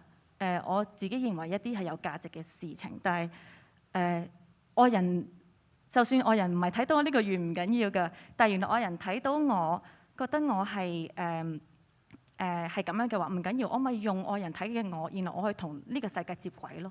因為外人睇嘅我，其實都係我一個接軌世界嘅方式嚟㗎嘛。即係呢個我後來我就諗到，即係呢一樣嘢，所以我開始就會覺得我唔需要同呢個世界對抗，我唔需要同任何一啲同自己或者所謂嘅憤怒，我唔需要憤怒，我唔需要同呢個世界抗衡。我覺得所有嘢可以共存嘅，係問題係點樣揾一個方法。啱自己嘅方法，或者覺得自己覺得有價值嘅嘢去同呢個世界共存咯。即係呢個係我少少都可能對我自己改變嘅少少睇法咯。唔好意思，頭先真係空白咗。唔緊要嘅。OK， 好，咁啊 ，Comma 咧有冇啲乜嘢喺呢個 topic 嗰度？頭先一講開改變呢一樣嘢咧，我諗起我畢業之後其實去咗日本做嘢1年嘅時間。咁喺入邊咧，個老闆咧就佢英文唔係幾好噶嘛。You penguin, you drum, other penguin drum。佢嘅意思咧，其實就喺我身上咧，就係我要成為第一隻 leader 嘅一個企鵝。而當你去帶頭去跳嘅時候咧，其實咧全部其他嘅企鵝咧都會跟住你去跳。而當你去做緊一啲好嘅事嘅時候，其實你去嘗試去你嘗試去做嘅時候，其實好多人都會因為你做嘅嘢而 inspire 到嘅。無論你係唔同嘅職業，可能麗英係唱歌嘅，可能佢唱一首共融之歌，咁又可以係幫到個社會。又或者法師，我唔知啊 rap 歌，嗱我呢度嘅善，即係其實每一個人都可以用佢自己嘅職業，又或者佢嘅身份去做一啲嘢咁樣樣啦。咁我覺得呢一個嘅改變就係你點樣由一個一開始嘅民生嘅年頭，而人哋因為你做緊嘅嘢，然後佢又再去生唔同嘅種子，再去做更多嘅事。咁我覺得呢一樣嘢就係一個好正面嘅改變咯。好多謝你啊 Comma， 咁幫我哋就完結咗呢個 session 先。OK， 係其實都真係好多嘢好想再追問啊。咁啊，其實咧頭先我哋所講嘅所有嘢啦，咁其實我哋作為成年人，其實我哋都不斷對好多唔同嘅即係煩惱。其實我哋好多自己嘅問題。其實你相對於你諗下，其實我 Lost Child Project 咧，其實我哋以年青人為我哋嘅即係對象嘅。咁其實頭先我所講嘅所謂自我形象啦，我哋講緊啲存在價值嘅問題啦，講緊啲同社會即係共生嘅未來，其實全部都係佢哋所關心嘅一啲，或者佢哋要思考，或者係佢哋要去面對嘅一啲嘅題目嚟嘅咁。咁啊，以下落嚟咧，因為咧點解我會邀請阿 Paul 咧？因為阿 Paul 有好多經驗咧，其實係去做一啲年青人工作，亦都做咗 research 嘅。咁啊好啦，因為我知道佢預備咗好多嘅一啲資料，咁啊陣間就阿 Paul 就可以同大家分享。咁啊 before 你嘅分享之前，你有冇嘢 conclude 下頭先大家講嘅嘢咧？我聽到不如問下大家記唔記得咧？David Glass 嗰套嘢叫咩名啊？大聲啦！唔好怕醜啦！唔好怕醜啊！嚇 ，very good。其實譯翻去中文就叫咗做不一樣嘅人生啦。其實如果用英文去解釋係咩？生命係慢慢咁樣 naturally 咁樣 evolve 出嚟。咁，但係同我哋嘅中國人嘅文化好唔同。我哋原生家庭頭先講好多嘢好規範，我哋同人比較嘅。我哋要有生涯規劃嘅。你10幾歲嗰陣時就知你自己做咩咁。即係我覺得呢個係一個好無形嘅壓力嚟嘅，即係對於好多青少年朋友嚟講都係咁。咁所以 anyway，我冇乜點樣可以 conclude，因為陣間可能個 PowerPoint 會睇到有啲嘢。咁不過我好感激咁多位嘅分享啦，make my job very easy 啦，因為你哋 overrun 我陣間講少啲啦，咁啊所以就，但係 anyway， 可唔可以邀請大家再多謝佢哋一次？唔使擔心，佢哋未走嘅。咁呢個時候咧就由阿 Paul 好嘛？你有啲資料係咪？呢個時候交俾你好嘛？唔該。同大家分享下啦。咁我哋做教學者冇 PowerPoint 唔識講嘢嘅，咁所以就一定有啲嘢 show 俾大家睇。咁呢個如果有讀過我哋叫 social science 即係社會科學嘅朋友咧，都應該好認得呢一個圖表嘅。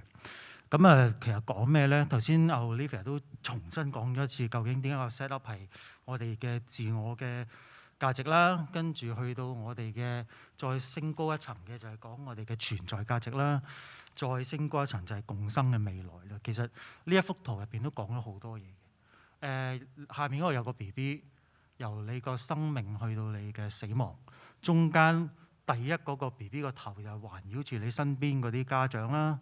點樣佢哋可以影響到你啦？到你再返學嗰陣時，有啲同學仔開始影響你啦。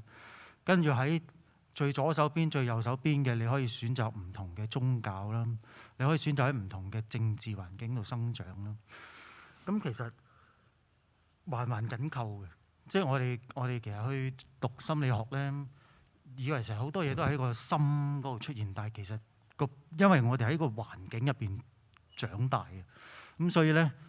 冇得唔變嘅，其實頭先講 change 嗰個問題就係，就算你自己唔變，你身邊嘅嘢都不停係咁變。咁所以我好想將呢樣嘢同大家分享嘅就係，你就算你點樣選擇唔變都好咧，你唔係一個人，呢個世界係用佛學嘅角度嚟講係共業嚟嘅。你每一個人做任何一樣嘢都係影響緊身邊嘅人。就算而家俄羅斯同俄羅斯打緊仗嗰陣時，你諗下會唔會有啲嘢都可能關你事？又或者點解歐洲會冇糧食啊，會冇油啊？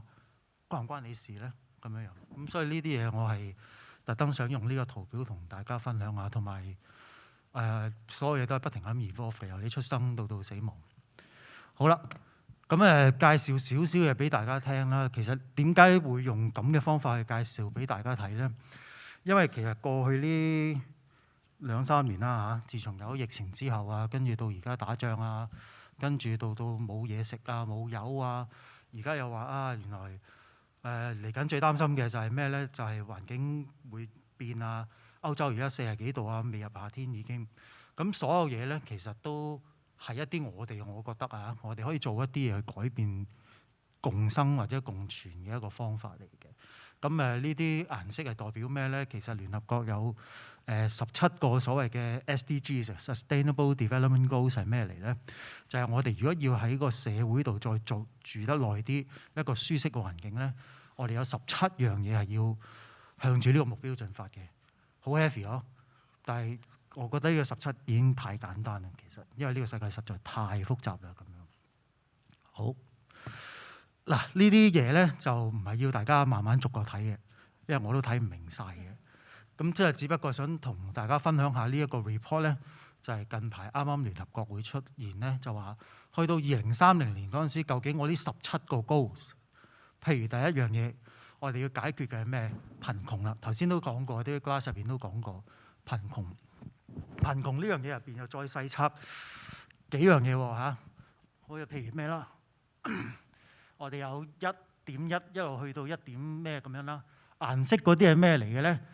嗱，其實你可以睇到嘅顏色嗰啲最高嗰度話俾你聽，有啲嘢係做緊嘅，有啲係行得快咗嘅，有啲係仲行得慢咗嘅，有啲嘢咧就係唔夠 data 啦。好啦，譬如當第二樣嘢，我想同大家分享咧就係肚餓啦。肚餓呢樣嘢其實可能我哋香港好富裕，我哋冇 feel 過肚餓嘅感覺，最 feel 到都係新年嗰陣時40蚊斤菜啊嘛。可能你都未係一個肚餓嗰個位，但係其實香港全個世界有好多嘅國家嘅小朋友都係冇嘢嘢食。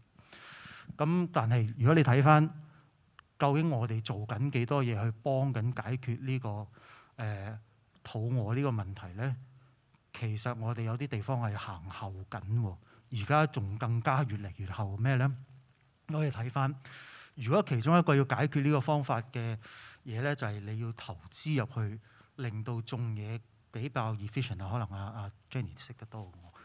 咁但係其實我哋近排因為有啲政治環境之下咧，呢樣嘢反而仲更加唔做添。咁所以呢啲嘢其實你可能覺得好似好遙遠，同你冇關，但係其實同你都好大關係。你可以改變咩咧？你可以減少浪費食物。其實呢樣嘢係可以做嘅。好啦，跟住講，譬如有啲咩可以同大家分享下咧 ？Clean water 啦，到或者有好嘅水質嘅飲用啦。呢樣嘢我哋香港人又係好富裕啦，咁啊似乎唔使擔心啦。咁當然有啲人話喂，啲水唔乾淨喎，咁你有諗過連水都冇得飲係點嘅咧？咁所以呢啲嘢，我哋有冇啲嘢可以做咧？咁我哋可唔可以減少啲用水咧？咁樣樣。好啦，咁跟住譬如又有啲咩值得講咧？乾淨嘅能源啦，我哋又講乾淨能源啦。咁呢啲嘢其實你係咪可以做得到嘅咧？近排成日都講好多嘅。我哋開冷氣究竟開幾多度咧？開太多會唔會個碳排放會太勁咧？咁樣樣。咁係啊，嗱呢度就係一個 example 嘅，真係啊，法師幾醒。咁啊，我哋寧願開冷氣打邊爐咁樣樣，咁所以都好奇怪，但係中意嘅喎。咁究竟呢啲嘢係咪你有一啲嘢可以做少啲，咁去減低破壞咗個環境咧？咁樣樣。咁啊，當然仲有一系列嘅嘢啦。另外一樣嘢咧，我想提嘅，亦都係我自己有份做嘅，就係我哋點樣同動物共存。呢樣嘢都係值得好值得講嘅。其實香港人好少講。咁我其中一個研究嘅工作咧，就係研究人同動物嘅關係啦，喺香港。咁點解呢樣嘢好值得研究咧？都幾過癮嘅其實。因為冇，所以要研究。個原因係我哋住高樓大廈啦，我哋啲公共交通工具係唔可以有狗，唔可以有貓，唔可以有動物啦。有一半住公屋嘅，即係嗱，有一半嘅人係住公屋啦，公屋又唔可以有動物啦。咁你哋見到嘅動物係邊度見到嘅咧？咁你咁少見動物嘅話，其實你點樣識唔識同佢相處咧？咁樣樣，咁呢樣嘢都係好緊要嘅喎，因為我哋而家嚟緊嗰20年會再講一個 concept， 其實都講咗好耐，而你亦都受緊嘅，就係叫 One Health 一健康。一健康嘅意思係究竟人同埋可能蝙蝠同埋可能係其他一啲野生動物，佢點樣可以互相影響大家嘅健康咧？佢有冇啲菌你染咗俾你咧？咁樣樣。咁所以其實頭先可能阿尼都有提過，我哋放低自己啲咧，你就會發覺其實有好多嘢呢個世界咧發生緊，你係可以去做，可以喺個適合嘅時間去做適合嘅嘢。咁所以就唔該曬，應該唔係冇電，應該係凍啫。係啦，係咪啊？咁我想做一個 conclusion， 就係想話俾大家聽。有，想同大家分享下，即係我點解會趁呢一個 moment 去講啲好似好複雜嘅 concept 俾大家聽嘅。其實 this is the right moment 去重新再諗過下，究竟你點樣可以同你身邊嘅人或者身邊嘅環境去共存又好，共業都好啦。我諗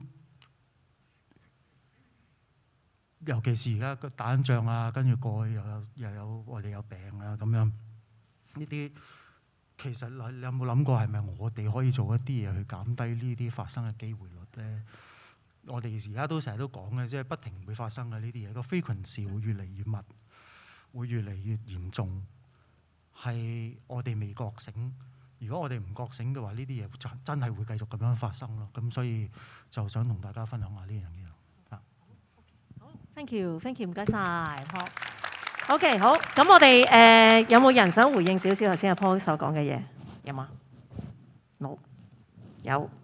好嚇。OK， 好，咁 OK，咁啊，我哋又落去下一個環節啦。OK，咁我頭先多謝 Paul 啦，即係講緊一啲我覺得有樣嘢好 inspire 我嘅就係，即係其實我哋每個人嘅一個小嘅轉變 ，OK， 其實係你唔好睇少個小嘅轉變，其實嗰啲嘢會有好大嘅影響。有時我哋太過OK， 好。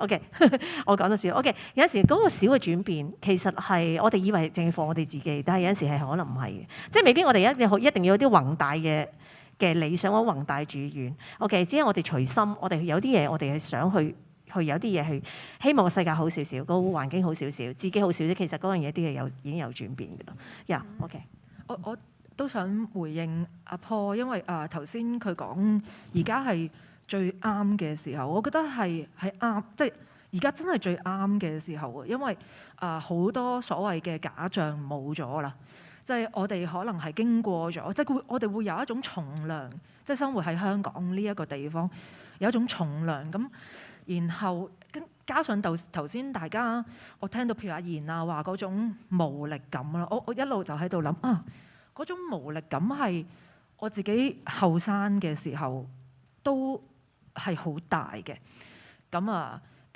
我就一路思考個無力感係喺邊度嚟，以至於跟住喺我自己而家嗰個即係生活環境裏面點解好似個無力感比較冇咁多咗，或者我同我先生成日都話我哋係嗰啲正能量 X 咁樣到爆炸咁樣。我諗其中一樣嘢就係個 community 係好緊要㗎，尤其是喺我自己病嘅時候咧，即係我都係一個其實都幾 ego 幾大嘅人。以前係但係當我病嘅時候咧，哇！即係識嘅唔識嘅嘅朋友咧都會好關心我。咁於是乎我開始諗點解即係唔識嘅人都去幫自己嘅時候，呢個係咩嚟嘅咧？我唔係咁樣嘅喎，你係感覺到一種愛啊。咁然後喺呢幾年，譬如自己康復或者去繼續去工作同細路仔去做即係嘢嘅時候咧，我就發現咗一樣嘢。譬如我都會自己諗翻起自己個病係點樣嚟咧，就係頭先大家都會有提嘅，就係你會成日覺得自己唔夠㗎，你會好想自己做好啲，甚至人哋話俾你聽你好嘅，你好好㗎啦，但係你會繼續覺得唔係我唔夠啊！呢個我真係會覺得係一個社會氛圍嚟嘅。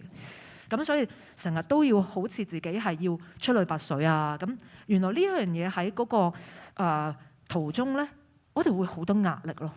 唔係外邊俾自己嘅，係自己俾自己嘅，甚至乎自己俾自己之餘咧，會 set 咗一個 blockage 係喺你同埋他人身邊咯。咁所以我覺得，譬如我好感激自己嘅病啦，又或者我好感激呢2年嘅艱難啊，無論係疫情也好，無論我哋嘅社會都好，因為我哋都唔再輕咯。唔再輕嘅時候咧，有一樣嘢咧係我再去諗自己想做乜，其實都好似同法師咁樣講，有咩好做啫？有啲最重要嘅嘢就去做啦。例如我就即係我以前咧成日西面㗎，我一出到中環咧，灣仔旺角咧就覺得自己係一個路障，係因為成日會有人咁樣，即係嗰啲接成日接我咧，接到我好鬼唔自在啊！咁我好憎去市區，但係呢2年咧，我又唔知點解喎。我出去市區嘅時候咧，我會笑多咗，係啦，我會同啲3唔識嘅人或者帶住個女咧，其實仲容易啲，因為個個都呀好得意啊，咁咪笑下咁樣。原來而家我哋去到一個環境就係你出街，其實一個微笑你都會令到大家即係我哋輕鬆翻啲啊！即係就算我即係有一種共同嘅經歷，就係我哋都好沉重啦，我哋都唔開心啦咁樣啦。咁如果你遇到一個喺街上面嘅人，去同你好友善去笑咧，其實慢慢我哋咪積起一啲冇比以前咁催逼嘅心情，或者一啲生活嘅節奏。我覺得冇乜嘢係比而家呢個時候更加應該去做咯，哪怕一個笑容咯。好感謝，非常感謝阿 Jenny。頭先你講到個字咧，其實我都係想帶出嚟 community。其實 Lost Child Project 咧係一個 community 嘅 project 嚟嘅。咁點解會咁做咧？因為其實community 就係咩咧 ？community 就係我哋咯，即係我哋坐喺度嘅人。我哋就持份者，每一個人喺個社會裏邊就係一個持份者。其實佢都係有佢可以參與到嘅。所以咧，當我有時覺得咧，嗰個所謂個人嘅問題咧，其實如果我哋淨係睇係一個個人嘅問題嘅話咧，嗰個永遠只係一個個人問題，而你好吃力㗎。但係如果個問題，我哋知道我哋其實身邊係仲有一啲同伴，有一啲人係同我哋一齊嘅，我哋互相係去合作好、支持又好，其實嗰個問題係會簡單好多。咁所以點解我話搞 Lost Child Project 就係想話俾你聽，其實每個人其實我哋係共同擁有緊呢個社會，我哋共同擁有緊好多我哋唔同嘅資源。嚇！我哋嘅地方等等，所有都係屬於我哋嘅。我哋點樣可以透過唔同嘅形式，我哋去互相去 support 去支持？我諗呢個力量咧，反而我覺得係令到我唔會有無力感嘅一樣嘢嚟嘅。咁好啦，咁啊嗱跟住嚟咧好精彩啦！頭先都好精彩，而家仲精彩。首先要麻煩我哋工作人員拎一啲物件出嚟先，係。咁啊，快啦，係啊，又俾人催逼我啦，今日係啊，咁啊 OK， 好，咁啊簡單啲咧，咁呢啲咩嚟咧？咁啊，我咧就之前咧我就叫各位嘉賓咧就每人帶一啲叫做一個物件，咁我就稱佢為解難神器。咩叫解難神器？即係解決一啲生活上嘅一啲嘅難關嘅一啲神器，點樣可以幫佢自己 change 一啲諗法，或者能夠令到佢，譬如佢唔開心或者佢哋有無力感嘅時候，佢有啲嘢可以轉變嘅一啲物件去幫助嘅。咁啊，我哋好快，因為係啊，咁啊簡單啲講先啦，好嘛？咁啊睇下每人帶咗啲咩嚟先 ，OK？ 咁啊 call 埋先好嘛？好，今日咧我就帶咗呢一個自己嘅冇事冇事品牌嘅一個蠟燭啦。咁因為好多時候咧，我哋喺好大嘅壓力嘅時候咧，有陣時唔知點樣抒發。咁我自己咧就對氣味會比較敏感嘅。咁當有一啲好舒服嘅味道可以聞到嘅時候咧，其實對於我嚟講係一個 release 嘅方法啦。咁入邊都有一個療愈，好似 sell 緊嘢。有療愈木琥珀嘅氣味，咁又甜甜地。咁呢一個咧，其實都係我同一個一個輕度智障同埋自閉症嘅一個 artist 去創作。咁我哋就即係包住自己去，好似一張被咁樣去包住自己啦。咁跟住再去畫出嚟嘅。咁就唔係宮崎駿嗰個冇面男嚟嘅。咁個 concept 其實就係要 hug myself， 跟住 be enough for yourself， 就係你首先咧要裝滿咗你自己，你先至可以再去幫其他嘅人。咁都係一個自己一個療愈嘅擁抱嘅一個 product 嚟嘅。咁希望大家活躍發問問題。OK， 一陣間佢哋未知發生咩事。OK， 好，咁我最後先揾下法師，因為法師嗰啲好精彩嘅。OK， 好，咁啊Jenny 先。我就係一本書，我嘅神器叫做《假面恐懼》。咁呢本書係我即係知道自己 panic disorder 之後咧，咁我就嘗試去，我好想去了解恐懼係啲乜，好似係一樣好普遍嘅嘢。但係我睇好多書，通常呢啲書就係咧話啲人有panic disorder 咧康復咗之後咧，嗰啲口吻就係即係佢有 panic disorder 跟住跳一跳就我康復啦，我康復咗之後咧就做好多善事啊乜咁，完全係令到我理解唔到 panic 究竟係咩回事，直至到呢一本書咯。咁佢有佢講咗恐懼嘅本質啦，亦都恐懼對我哋身體所造成嘅影響。但係呢本書最得意嘅咧，佢後面嘅部分咧係有勇氣處方嘅，所以你跟住佢做咧，好好玩嘅。其中一個嘅勇氣處方就係玩塔羅牌，增加自己嘅直覺，都係啦。咁呢本書我發現而家其實有好多朋友有情緒嘅問題。或者即係我都會將呢一本書送俾我嘅朋友啦，或者坐緊監嘅朋友啦。希望大家都明白恐懼嘅本質唔一定係屬於我哋嘅咯。唔該 Jenny。OK， 咁啊，不如阿 Lee 先啦，好嗎？跳一跳咧，有趣啲。梗係咁啦。以為仲有一個添。未啦。我嘅其實我嘅神器係自己隻手喎，因為咧唔好笑啦，係咪可以拖住？因為手係每個人都有嘅嘢嚟㗎。自己隻手，因為譬如我相信每一個人都唔使講，即係喺佢成長過程一定有佢嘅經歷嘅困難、佢嘅痛苦、佢嘅乜嘢都好啦。但係我相信即係頭先所嘅講嘅 community 好緊要，同伴好緊要，朋友嘅傾訴好緊要。但係其實講到尾，其實你都係一個陪伴啊。即係有一個，你會覺得我唔係一個人嘅感覺，但係去到 end up 你要自己去解決問題嘅時候，你要面對嘅時候，其實你翻到屋企，你幾多人陪完你都好，你夜晚瞓覺都係得你自己嘅啫嘛。所有無論問題嘅情緒，你都要自己去化解。我試過好多次，即係當我人生我話俾我聽就係，如果當我試過低潮同唔開心嘅時候，我會摸住自己嘅心咯，我會 feel 到佢自己嘅跳動咯，有幾快有幾慢。有幾大嚿石壓住自己嗰個感覺，我會一路摸住自己，然後我會同自己講其實 OK 㗎，即係我會同自己 OK 嘅，你得㗎，放心。其實呢個係我俾自己嘅少少嘅溫度，呢個係我俾少少自己嘅一個因為我唔想佢冰冷啊，人嘅心好容易冷㗎。你遇到你話齋喺街遇到一個冇禮貌嘅人，遇到會用粗口鬧你嘅乜嘢人都好。你都會覺得，喂，做乜嘢啊？點解要咁對？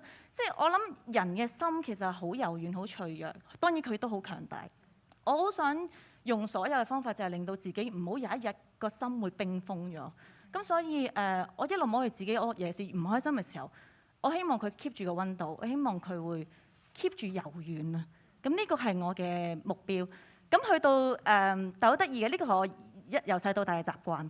但係我去到原來我去到長大成長之後，我經歷開心嘅 moment 嘅時候咧，我都會摸住自己嘅。呢個係唔覺㗎，即係我睇翻攞獎嘅時候啲片啦，原來我一感受到感動啦，大家嘅即係原來咁錫我嘅，原來身邊咁多人陪住我，我感動嘅時候，原來我又會摸住自己嘅。跟住後尾我就發覺，原來某程度上我係回饋翻俾自己，即係我將好同唔好嘅嘢都到有一日好嘅時候，我話俾你聽，係啊。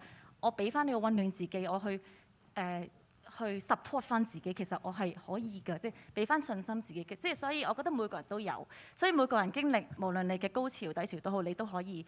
我希望呢個方法可以令到你最難過嘅時候可以撐翻自己起身。好 ，thank you，thank you。OK， 好啊，阿賢啦。好多時都要自己解決一個問題，所以我寫一本書叫《孤獨課》。咁但係我就唔係帶嗰本書嚟嘅。我覺得我自己面對困難嘅時候，好多時我係要自己坐喺度，跟住我會逼自己睇好多書，即係嗰段時間，咁我會覺得有啲嘢塞咗落自己個人度，咁就會定啲咁樣。即係我有呢樣嘢。咁但我知道好多人都唔中意睇書，好正常。即係咁反而所以我就帶一樣嘢就係一個 CD 啊。即係其實我都覺得好奇怪，因為俾一隻 CD 人咧，其實今時今日要播一隻 CD 都唔容易。即係我 office 換咗電腦，個電腦係冇 CD 機嘅，咁連電腦嗰個都冇埋。咁但係呢個一個好出名嘅 concert， 即係一個彈琴叫 Keith Jarrett， 係一個彈 jazz 嘅樂手咁樣。咁但係呢個 concert 有啲咩特別咧？即係其實都仲有故仔講嘅，即係係1975年嘅一個喺科隆嘅音樂會嚟嘅。咁有咩特別咧？就係當時佢去到之後咧，咁佢係歐洲巡迴啦，每一晚都有嘅。咁完咗表演之後就搭車去另一個城市就表演咁樣。咁一個 tour 嚟嘅。咁去到科隆嘅時候咧，就發現嗰一個表演場地完全未 ready。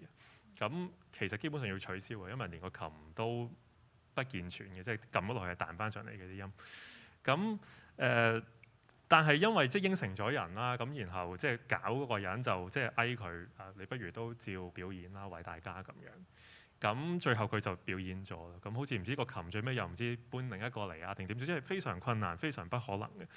咁但係喺咁困難或者喺幾乎做唔成嘅背景底下咧，佢做咗呢個音樂會，因為佢係 jazz 啊嘛，咁所以佢係即興嘅成件事度。咁佢坐低，然後即興彈咗音樂會啦。咁而呢隻 CD 咧，即係呢個1975年嘅科隆音樂會咧，即係據說就係喺音樂界上邊鋼琴嘅 CD 賣得最好嗰一隻，即係歷史上甚至乎到今天都依然係咁。咁所以喺困難底下，可能有一啲好好嘅嘢逼咗出嚟，咁分享俾大家。哇，好有意思 ，thank you 阿賢。OK， 好，阿英。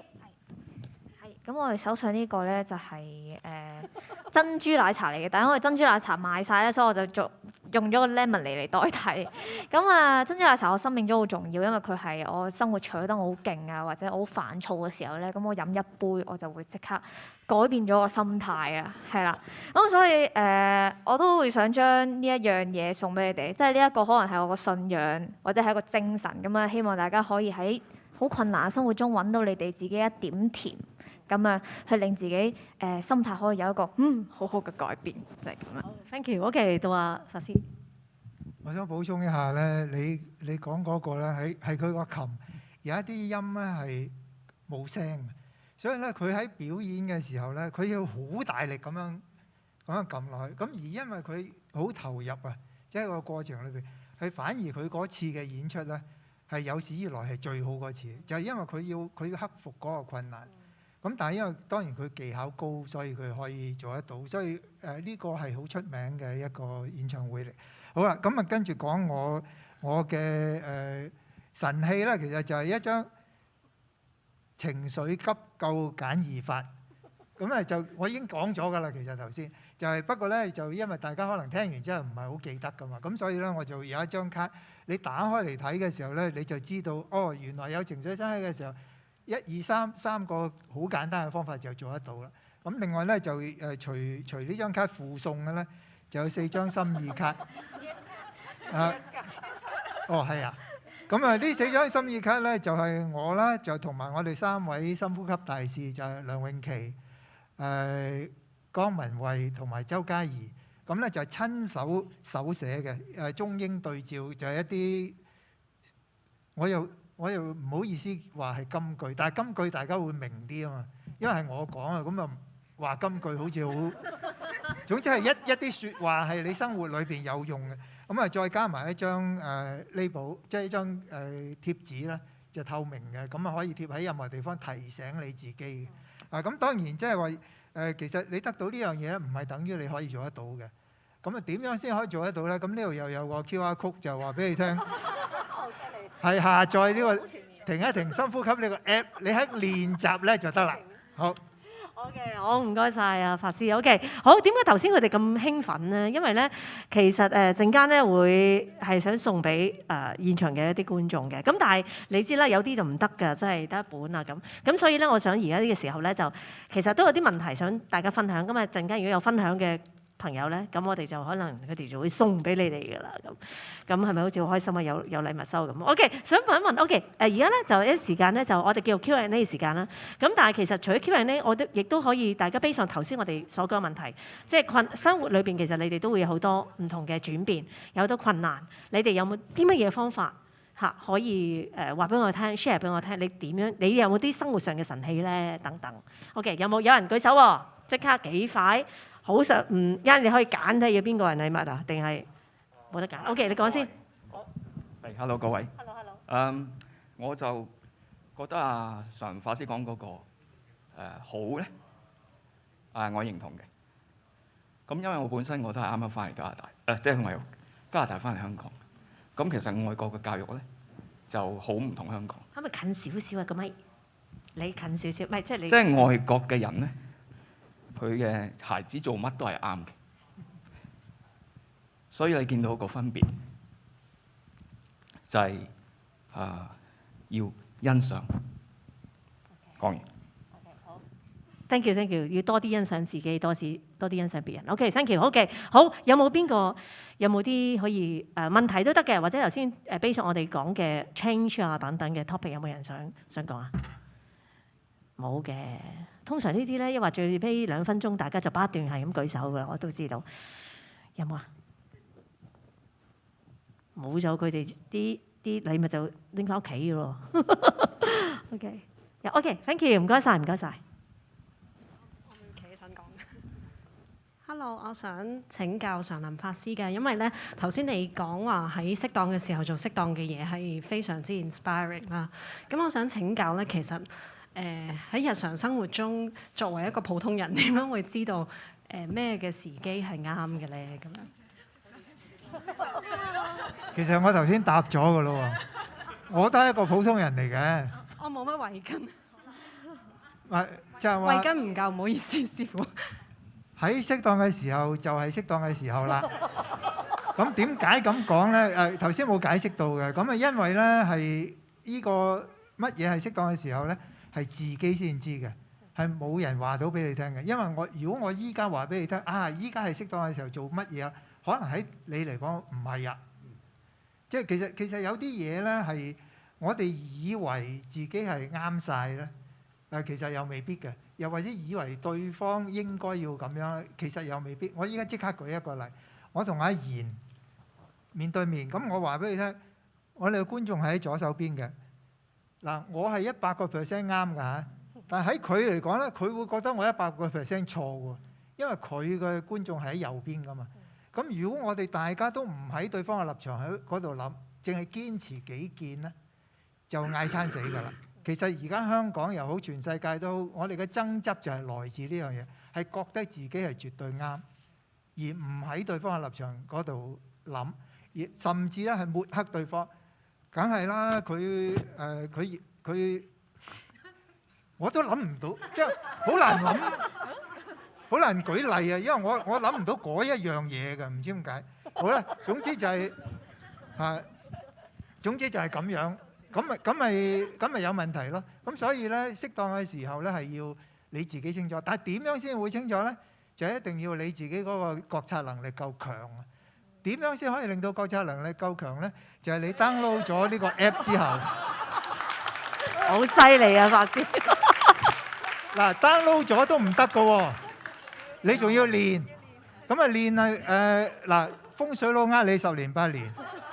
我最多呃你咧都係3個月啫。嗱，呢個係有腦神經科學家講嘅，就係話原來咧你不斷去重複做一件事咧，即係一早一晚，好似刷牙咁，一早一晚我哋用幾分鐘去靜坐咧，喺大約3個月度咧，你個腦裏邊嘅結構都會改變嘅。咁你個自我覺察能力係強咗好多。咁我講過好多次㗎啦。如果你今晚肯真係練，然後3個月後你覺得已經自己一啲改變都冇咧，你翻嚟揾我，乜都得。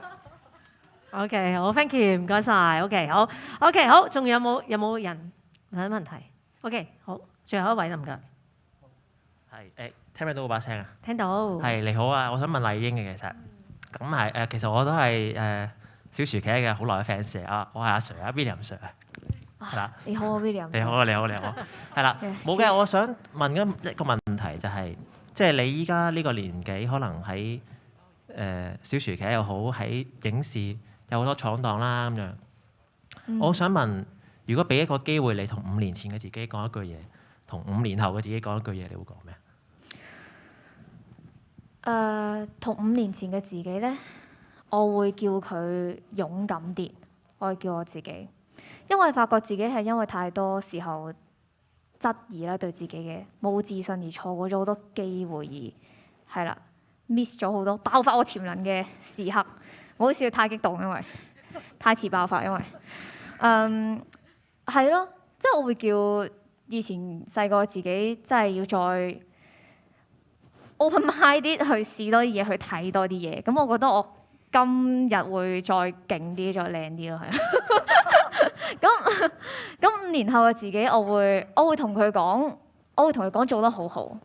你一直以嚟辛苦啦，因為即係其實我覺得我自己好幸運嘅，即係我覺得我好早可以做到自己想做嘅嘢，而呢啲嘢唔係必然，係真係因為身邊有好多人係陪住我哋啦，係鼓勵啦，即係 even 我自己自信心其實都係一班觀眾佢陪住我，幫我拎翻嚟。咁所以咁當然有好嘅一面都有唔好啦。咁我都一直都有受到一啲 comment 啊，或者都係遇到好多唔同嘅人咧，都會有好多困難，即係自己未見過，或者我都唔清楚自己可唔可以承受到。咁如果我去到5年之後嘅話，咁我仲係勁開心嘅時候，咁我覺得要好好多謝努力過嘅自己咯。Thank you，好 OK， 我最後一個啦，好冇？頭先大家蠢到 OK， 後邊白色衫嗰位係咪唔該？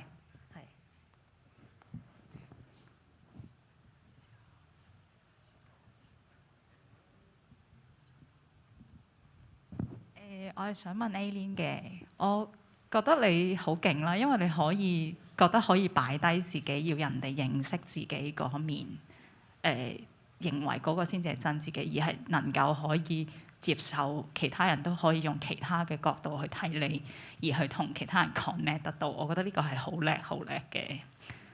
咁我想了解多少少係點做到，因為即係好似即係我能夠理解呢個 concept， 但係我唔係好知道點樣可以即係。你係只放低自己嘅希望人哋認識自己真正嗰面咯。我唔知我有冇 get 錯，可能係啦。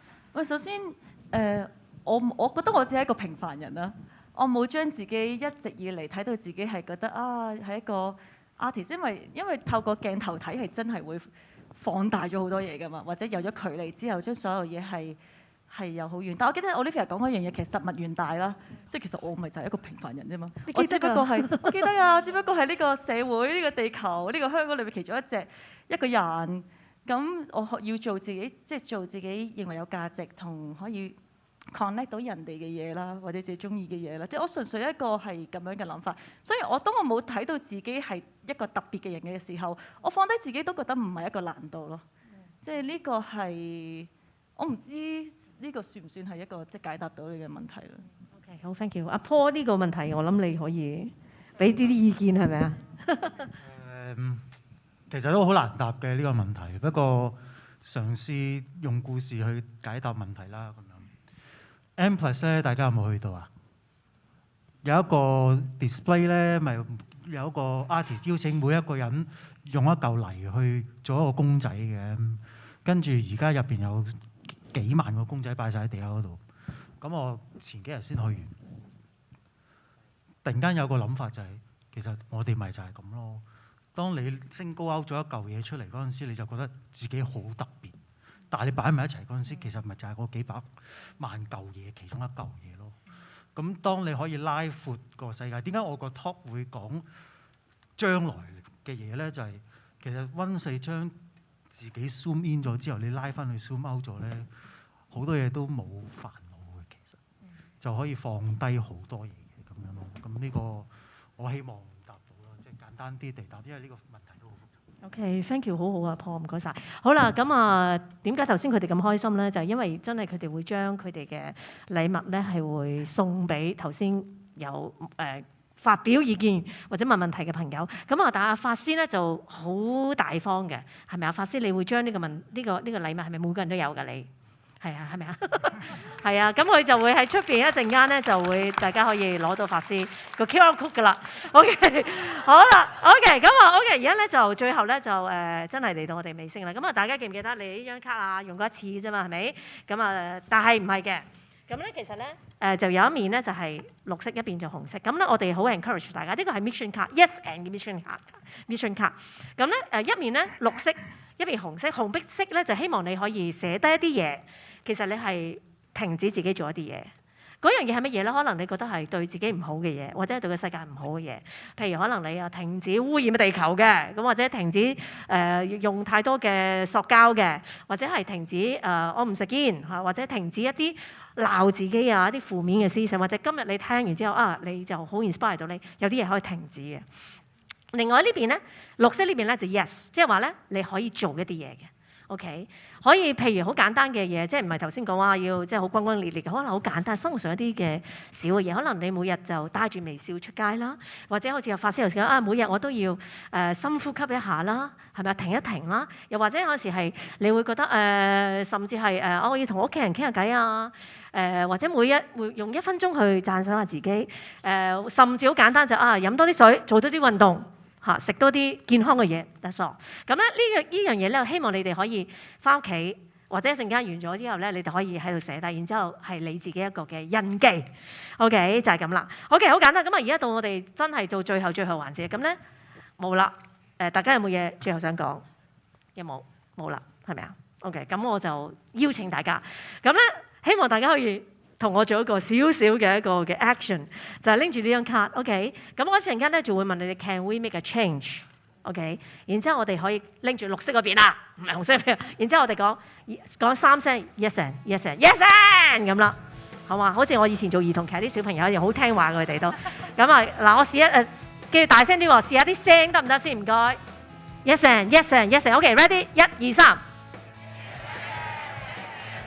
嗱，OK，最尾嘅1成唔夠大聲啦，OK，咁啊唔緊要，一陣間大聲啲，我哋正式嚟咯，好冇？我哋全部起身好嘛 ？OK，咁啊拎住啲卡啦咁咯 ，OK， 係攞埋支咪大家 ，OK， 好，預備啊！你哋唔使起身嘅，我哋起身得噶啦，你哋好鬧交 ，OK， 好，咁我就問啦嚇 ，OK， 得唔得 ？OK，ready， 等等啊 ，OK， 1、2、3 ，Can we make a change？ Yes and yes and yes and，Thank you， 唔該晒，俾掌聲大家。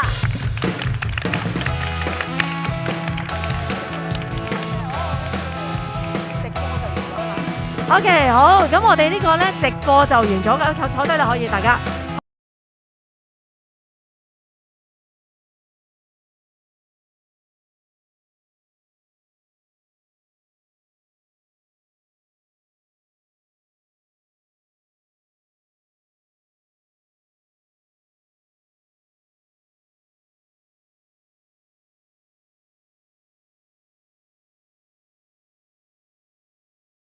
內側嘅工作人員就會頒發翻我哋嘅禮品啦，係啦，就係嗰個神器啦。咁啊完咗呢，請大家見到好多 QR code 啊，所有嘢都 scan 晒佢。咁其中有最重要呢，呢個就係我哋嘅意見調查嚟嘅。